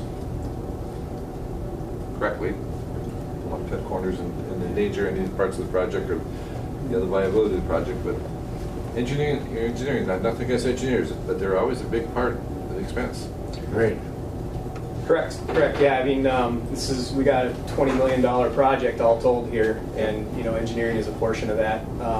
Yeah, I can sit down with Matt and figure out, a bulk of that is, there's obviously, the easiest quantifiable part of that is the time for myself managing the contract on a monthly basis, doing all the day-to-day work, and then on top of that, a large portion is the guy on site. So I can put a contract together for X amount of hours on site based upon what I think that it's going to take a contractor. If the contractor's efficient and gets the job done, they can minimize our time, and we can, when the second person doesn't need to be here, we'll work on getting him off site. So it's an hourly contract for that portion. So we only have him on site when he's needed, and we can do our best to keep that cost to a minimum. It'd be too much for Dan to take over the third portion. I'll just add, I mean, Dan is running his thin now. Yeah, he's running thin. He's working really hard trying to cover a project area that's probably at least 7 miles in total area, and so he's running around from different spots, and there's 2 different contractors doing work in different spots. So just trying to cover with one person that geographic area is very difficult. Now you add in a third area, and that is, you're asking, I mean, that person can't physically cover that area in a reasonable way. So in order to properly cover all 3 contracts, you will need another inspector, and I agree with Jason on that particular item. I suppose that, and I'm sure Jason would be just fine with it if I went out there more and then stood in front of the construction. But there certainly is a lot of things that I'm trying to take care of too. I need you to stand in front of those big trees if I want to take them down. But Dan, I got to tell you, and for the other commissioners who haven't worked so much on this, Dan is the inspector. He's done a wonderful job. I mean, I trust him completely. Yeah. He's working just under 300 hours a month right now. That's a lot. If I ask him to do the work of another contract, he might have a early retirement. One quick question. Well, you can't get any grayer. He's pretty light knowledge like me. So. Go ahead. Right. So it's just the addition what we're talking about with the base bid, VNP maintenance building, possibly VNP RV campground. Why do we need lift station 400? I mean, you're only a quarter mile from the main line that goes over to the visitor center. When we so part of the project this fall, the original 3-inch line or 2-inch line ran up. Originally ran up County Road 461, and then we encountered real bad soil conditions.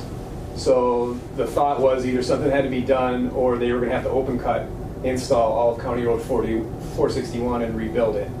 What we came up with was a solution that would have been a large cost increase, is to reroute that line down 342 and change the hydraulics of how the system works, which now makes lift station 400 a crucial entity to pump the sewer. 342, is that Eagles Nest? Yes. So we changed the way the system is works. where you ran into the problem, the loop? 461, no, not the loop, but the county road coming into the UT. The main county road, the gravel portion Yep. from Thunderbird all the Okay. way. So in Not order, soils through that? Yeah, we had rocky boulders that can't be drilled, and if it's soil with large boulders, you can't soil drill it and you can't rock drill it. The drills just deflect. So they would have had to open cut all the way down there, and we would have had a large cost increase to do that. So the best option was to come through with rerouting that line and putting lift station 400 online. We have to put that road back in because of conflict. Remember that fight? Oh, When the park, That was- they were gonna abandon old 96? that was actually Richard Pavlik and Frank Bowman. Yes. Oh, remember, Carl's That dad, was Carl's really dad had a place. abandoned. Okay. When Blue 96 went in. It wasn't abandoned. Actually, our former engineer had actually torn a big chunk of it completely out. Didn't have any public comment period first. And got all the homeowners excited because they didn't want to use the park road because at the time the park wouldn't allow you to take a gun. And, you get into all that stuff. That was years ago. Mr. Very Chair? true story. That's, I mean, as I bite my tongue, we've done this work and we need to add at least that base bid. And we need Matt and Jason to work with us on that to control those costs as much as possibly can, but I'll move on it. We've got a motion by McBride. Is there a second? I'll second. We've got a second. Discussion. Well, I'm very nervous.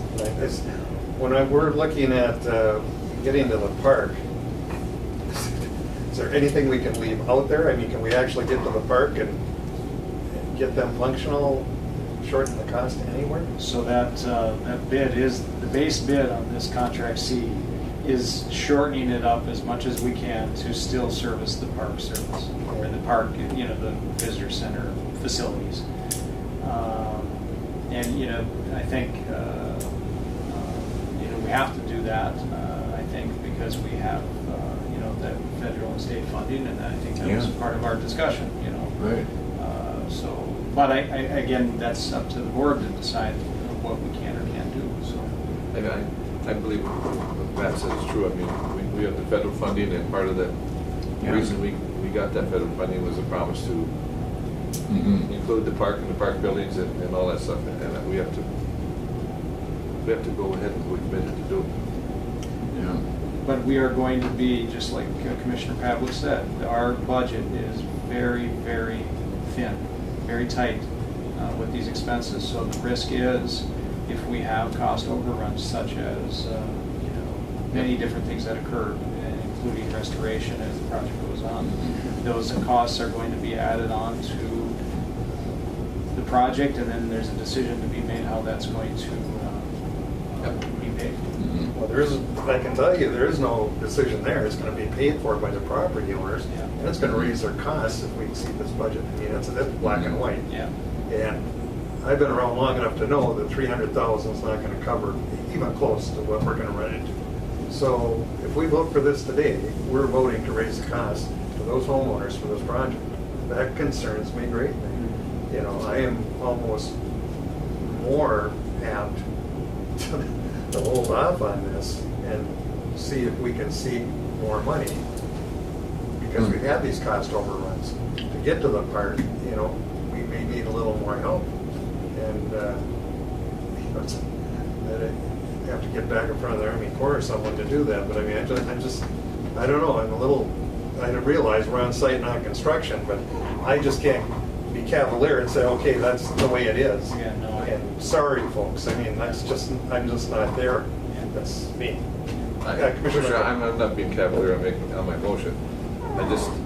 If we're comfortable at 500,000, the size of this project, and we're going down to 300,000, I mean, 500,000 is a gamble, right? $200,000 extra on being spread over this whole project is not a big ticket item. I mean, obviously it's going to have some ramifications, but it's not a huge increase, I don't believe, to each individual property owner. Yeah, so I mean, 500,000 is only, 2.5% of the total project, so I mean, as a contingency, that's very low. There's no question, that's very, very low. And Commissioner Pavlik is right to be concerned about extra costs that might occur from many construction activities that occur out there, and things that you don't know. You run into rock that you thought was going to be soil. Someone puts in a new house that you didn't anticipate was going to be in the way of a line, and you have to work around that. You have to move a grinder station. So there's a lot of different things that occur on this project that have potential for increase in cost. So Commissioner Pavlik is right in stating those items. So I'm concerned too. I certainly am. I mean, every day I meet with these people out there, and I work with all of their issues, and we talk about different things that we're trying to come up with alignments that make sense for them as property owners, and to have the least amount of impact on their property. And I get many questions about, well, can we do this and can we do that? And sometimes I have to say, no, that's too expensive for the project. We can't do that. And then there's other times where what they're asking is totally reasonable, and we have to work with them to come up with a solution to the installation. So I got to tell you, in 26 years, I've yet to see an engineer's estimate come in less. They always are way more. And then a project of this scope, like you pointed out, when you start talking 20 million, a small percentage is a lot of money. Well, I don't know. Okay. Just for Matt and Jason, to Commissioner Pavlik's idea of delaying it, we delayed, and then the bid is no good for after 120 days or something. I think we got a 60-day bid hold on 60 this. days. So and then when we go back next spring and we rebid this, we have that whole cost plus 5 to 7% increase of construction costs for. Yeah, you the could project just gets more expensive. You could reach out to the low bidder and ask them if they'd be willing to do a bid extension for X amount of days and honor their price, and give you some more time to look at the numbers and the what ifs. If you had budget increases, to what would that impact? But then you stand a chance they may not go for that, and you'd have to rebid. Or a lot of times what you'll see is they'll honor their price with the caveat that if between now and the time you actually award it, if there's material price increases, they will pass those on in a project increase. So that's typically what we'll see. So yeah, there is a risk. And then the other risk is if you delay it a month or two to evaluate the situation, we probably would recommend that when you rebid it or award it, you'd extend what they're going to extend the completion date. Right now, we bid this, so if you award it, they have the same completion date as contract A and B. So right now everything's on schedule to wrap up in July of next year, end of July. If we give a ask for number 30 or 60-day bid hold, more than likely they're going to ask for 2-month construction extension, which now you've got your contracts going in with no time extension. It's already going to be 2 months longer into the season next year. Well, Matt, and if I'm correct, we don't even have a firm handle on what our cost overruns are now for what is being constructed, because at least one of the contractors probably has some billing that's going to come in yet. So we did some, and Jason, go ahead and jump in if you want, but we've done some projections based on our existing contracts. So that's kind of figured into the figure. Yeah, so we added in what not projecting future change orders, but just adding up what we've had as change orders, our existing expenses at this point, and then using the existing contracts as the numbers that we're basing it off of. We already have projected or added in the amounts that we've had change orders on. So we've taken some of that, taken care of some of that. But certainly, there's potential for other costs as we progress through this large project. And I do everything I can when I meet with the people and work through this project. And I know Jason gets tired of hearing me say, we got to find ways to make this less money. I'm saying it to him every time I have this conversation. Yeah, we couldn't have a better person than you out there. These aren't personnel issues, engineering issues. These are cost issues and commitments that this board made to those people when we had those public hearings. And I mean, I'm a stickler about trying to do everything we can to stick to that. Otherwise, we lose our credibility, and it'd be pretty hard to do another project, and that's not good for anybody. So, and it's, you know, what I've learned over the years, it's easier to go out and ask for $1 million than it is for 16 million. You know, it's more doable, and especially if we can make a case that, you know, we ran into all these unexpected things that no one could anticipate, and to get to the park service, which is a huge issue, we need a little more help. But to Jason's point, that takes time. I can't just go out there and get money either, and ties this up, and if we're not successful, then we've delayed the project, and, you know, there's just a lot of things swirling around here, and what's the best way to go? But anyway, at this point, we've got a motion and a second on the table to proceed. And I know you'll be doing everything you can to keep those costs as low as possible. I can't tell you how much we appreciate that. That's not the issue at all. It's just, it's a project. I mean, run into this. That's why I said it just never, especially when you're in this kind of terrain, you just don't know what you're going to run into. Is it complicated? The area you're in now is really complicated.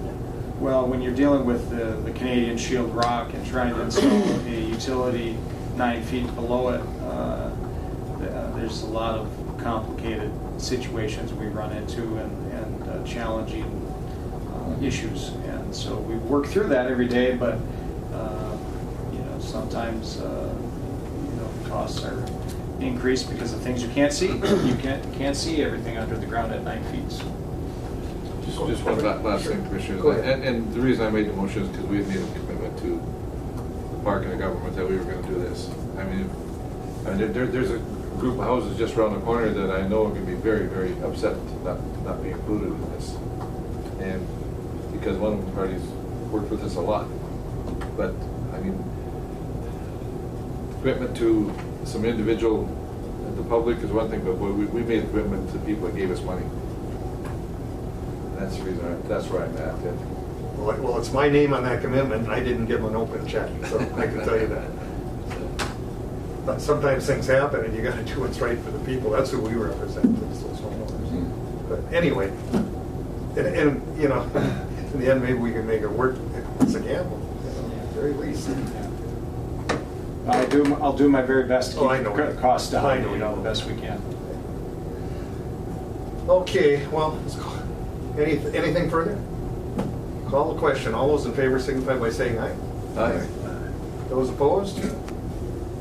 Motion carries unanimously. Thank you. Do the best you can. If you need me to go out and bang on rock, I will, whatever it takes. You might be our inspector.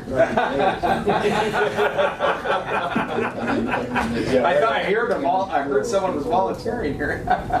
Oh, yeah. It's a lot of it. And then here's that card. I'm going to send one down. To the number of hookups. So I figured, well, there's some challenges. We're going to have an assessment hearing, and so a lot of the details will be talked about at that time. One other thing, so in the last contracts, in the last contracts, we had a board motion that just allowed me to execute the contract with the the winning bidder. Dale had executed both contracts A and B. So I can just move forward with executing contract C? Bottom left corner. Oh, I see it. Yeah. Sorry. Go ahead, Brian. I just you want me to just go ahead and the previous board motion when Dale was Environmental Services Director allowed him to just go ahead and execute those contracts. Well, we trusted him, so that was I didn't know if you wanted that. It was Dale was the Environmental Service Director at that time. So I didn't know if I needed a different I will use the same language as the previous board motion. Just attach that board motion. That's what we want. But I usually look those up. I'm not done with you yet, actually. Okay. Hang in here for just a second. Okay. So I can pick on you a little. I want to tell the board that when we hired Matt, we put him at, generally there's a step for department heads, and we put him at 90%, as I recall, wasn't it, Jenny? Yes, we did. And that was for 1 year, so technically he wouldn't come to 100% until next January. I can tell you that Matt has more than outperformed any of our expectations. He's out there constantly. He calls me at 10 o'clock at night, and he's still working. I can't say enough about him. And I was telling Carol last night, I said, that's just not right either. And I mean, with this board, what I'm asking you is to consider that we accelerate that, maybe make it effective July 1st here and put him at 100%. I mean, to me, it's the very least we can do for all the work he does. I mean, it's just unbelievable. And it's not only the sewer project, he's taken over all of the environmental service that goes with it. I mean, I can't thank you enough. So, I appreciate that. Those comments, those are very nice.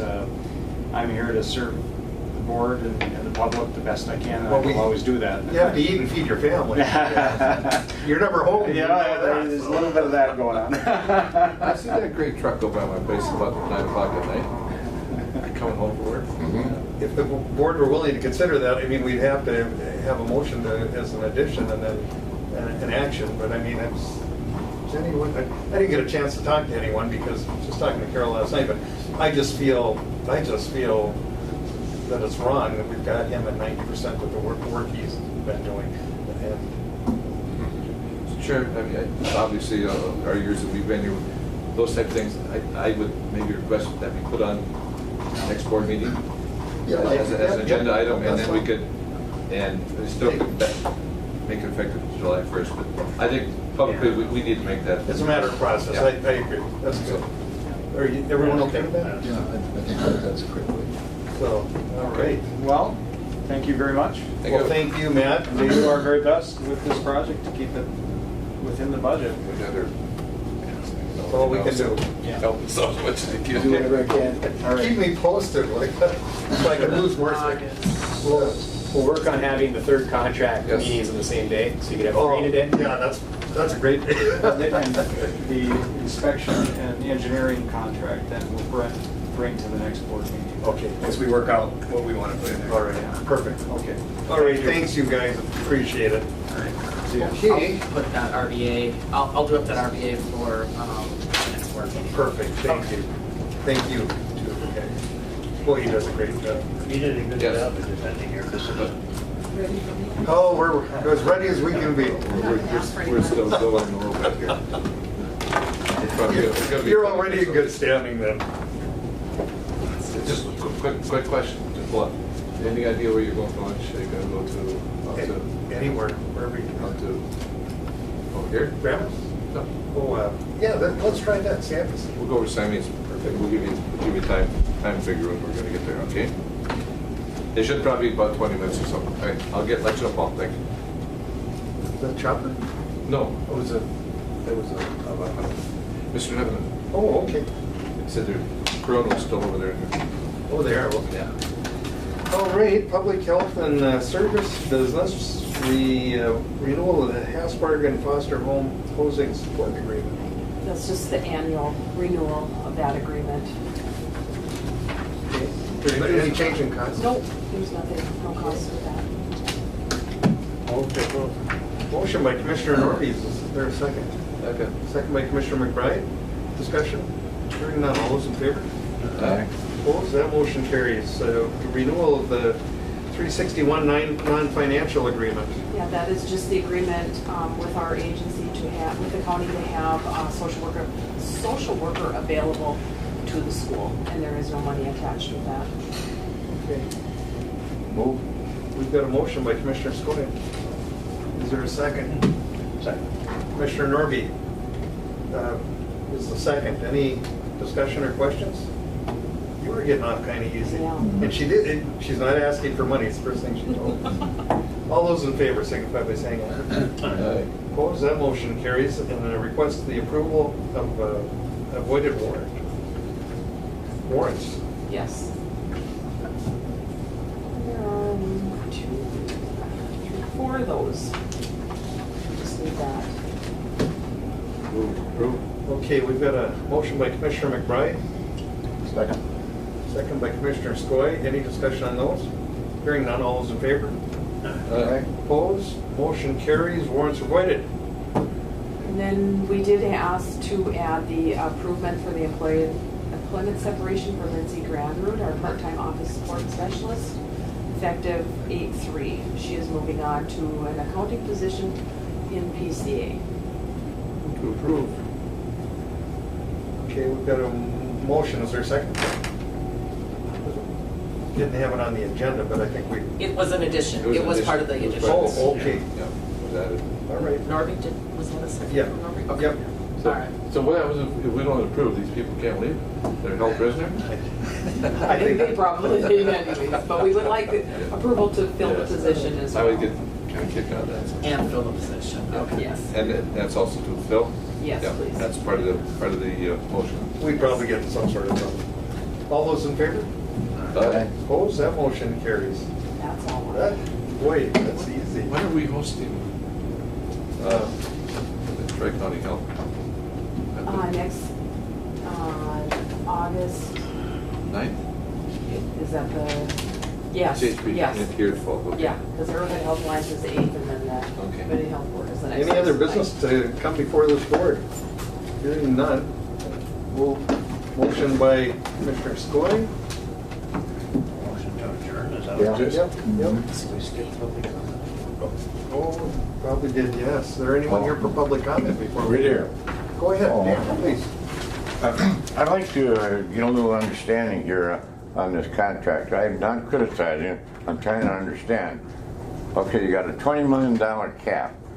Part of that money is coming from the federal government. Obviously, because of that, Voyage National Park definitely has to be considered here with respect to this deal. Supposing that they run into a contingency factor that has a very large expense of some type that you could not possibly foresee because we're dealing with rocks up there and dealing with water. And I'm not saying they're doing a bad job or anything, but how do you handle something like that to have the completion of the project done? What alternatives do you have then?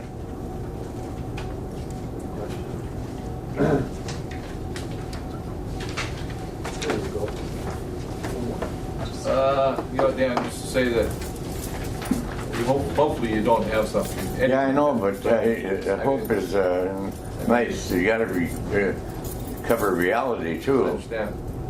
I mean, obviously, you hope you don't hit something that runs into $1 million overrun.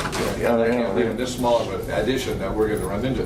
But we still got that huge, massive mess on, I mean. That's what I'm mess trying. under That's right. Dove Island. No. Yeah, I know. That's what I'm saying, right? Project that's gonna be Dove Island. Was on, as on any project, Dan, if we run into something that was completely not foreseen, Yeah. the contractor is going to need more money to do that. Right. Otherwise, you don't want to bankrupt a guy. But but to answer your question, that's the authority of the board. We can say, no, we're not going to spend that extra money and terminate it right there. So we always have that option. You're going to, in a project of this magnitude. This is a very major project there, and I'm saying it's absolutely necessary. And here's the problem. That's what the reason I pointed out. In 26 years, I shouldn't say never. I mean, there are occasionally ones that come in close, but in big projects, there's always overruns. But when you've got the engineer's estimate, I always wish they would jack them up, because when you go look for money, we've got to use that engineer's estimate as a basis. Yeah, right. Even though I'm able to say, gee, I did one of these projects before, and there's a lot of unknowns. You're lucky you got the money for an unknown. Jackfish Bay project done and complete here. And after all, this is like new territory. Another quick question. I know you're working on time here, but I'm completely in the dark about what these three people were here and presenting something, taking an hour of time here. Before KDA, are you getting money as a result of the efforts that they have? I'm not saying that they're doing a bad job or anything, but how do the county fit into this picture? And as though they're talking about a site which is right in International Falls, obviously servicing the county, but to me, they're dealing in letter language up here, and obviously they cite a lot of things. And got a grocery list projects and all that, but I mean, what is the trying to accomplish here? Well, it's all about how we dispose of our waste. And Yeah, I understand that. well, this is it's gasification. It's something that there aren't a lot of. I mean, there's been smaller cases of it using pharmaceuticals in Europe. That's gone on for quite some time, but that's small scale. The only big ones that we're running were 2 operations in Japan, which I got to see. They work. I mean, They got a lot of rock over there. well, they have a lot of rock. But it's you know, it's waste energy. We have not spent any money with them other than our per diems for KDA. Yeah, that's okay. Going to the meetings, but other than that, we finance this all through grants. Oh, they did. Okay. What they came in with today is the final product. Actually they're talking about 8 and 10 years, but it was actually 12 years ago when we started. 10 years ago we got the thing, and then 8 years ago the grants. So Yeah. that's how that went. So I mean, it's been worked on for a long time, and they came in with the final product today, which you know I found somewhat impressive. Yeah, it was impressive, really. Yeah. But 125 million. That's why I asked the cost. I mean, it's something. Okay, I didn't hear that. Without someone backing this, Koochiching County couldn't afford that, and that's why they're getting to the point of the first step would have to be forming a waste management All right, group. finally answer the question. Okay, thank you. One of the issues too, is why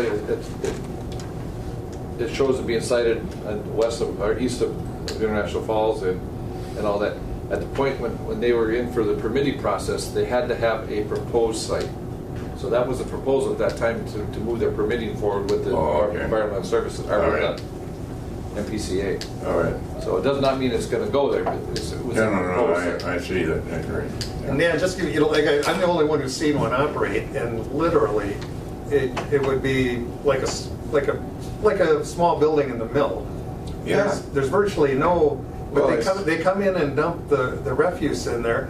It separates the metals. Here's was one of the neatest things I saw. The metals separate at different temperatures and come out different chutes. Yeah. That's how thorough this thing is. And there is no. It's in an enclosed facility with a plasma. It sounds great conceptually. There is no pollution, or very little. I mean, virtually nothing. No.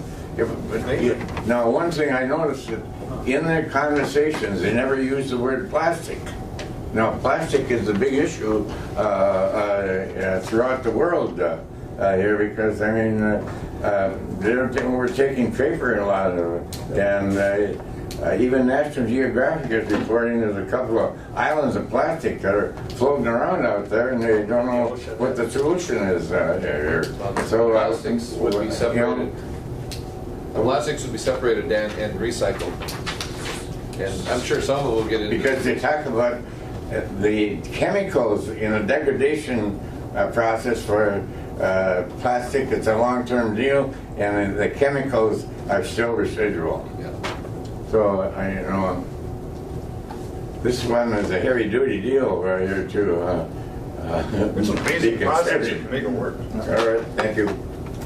Yeah, you're welcome. Anyone else? All right, now back. We had a motion. Who was it? I made the motion. Yeah, so you're the second.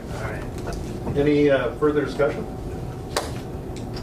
You want to see pollution. All those in favor, signify by saying California aye. coast, the Florida coast, Aye. especially Florida coast. Opposed, motion carries. Yep.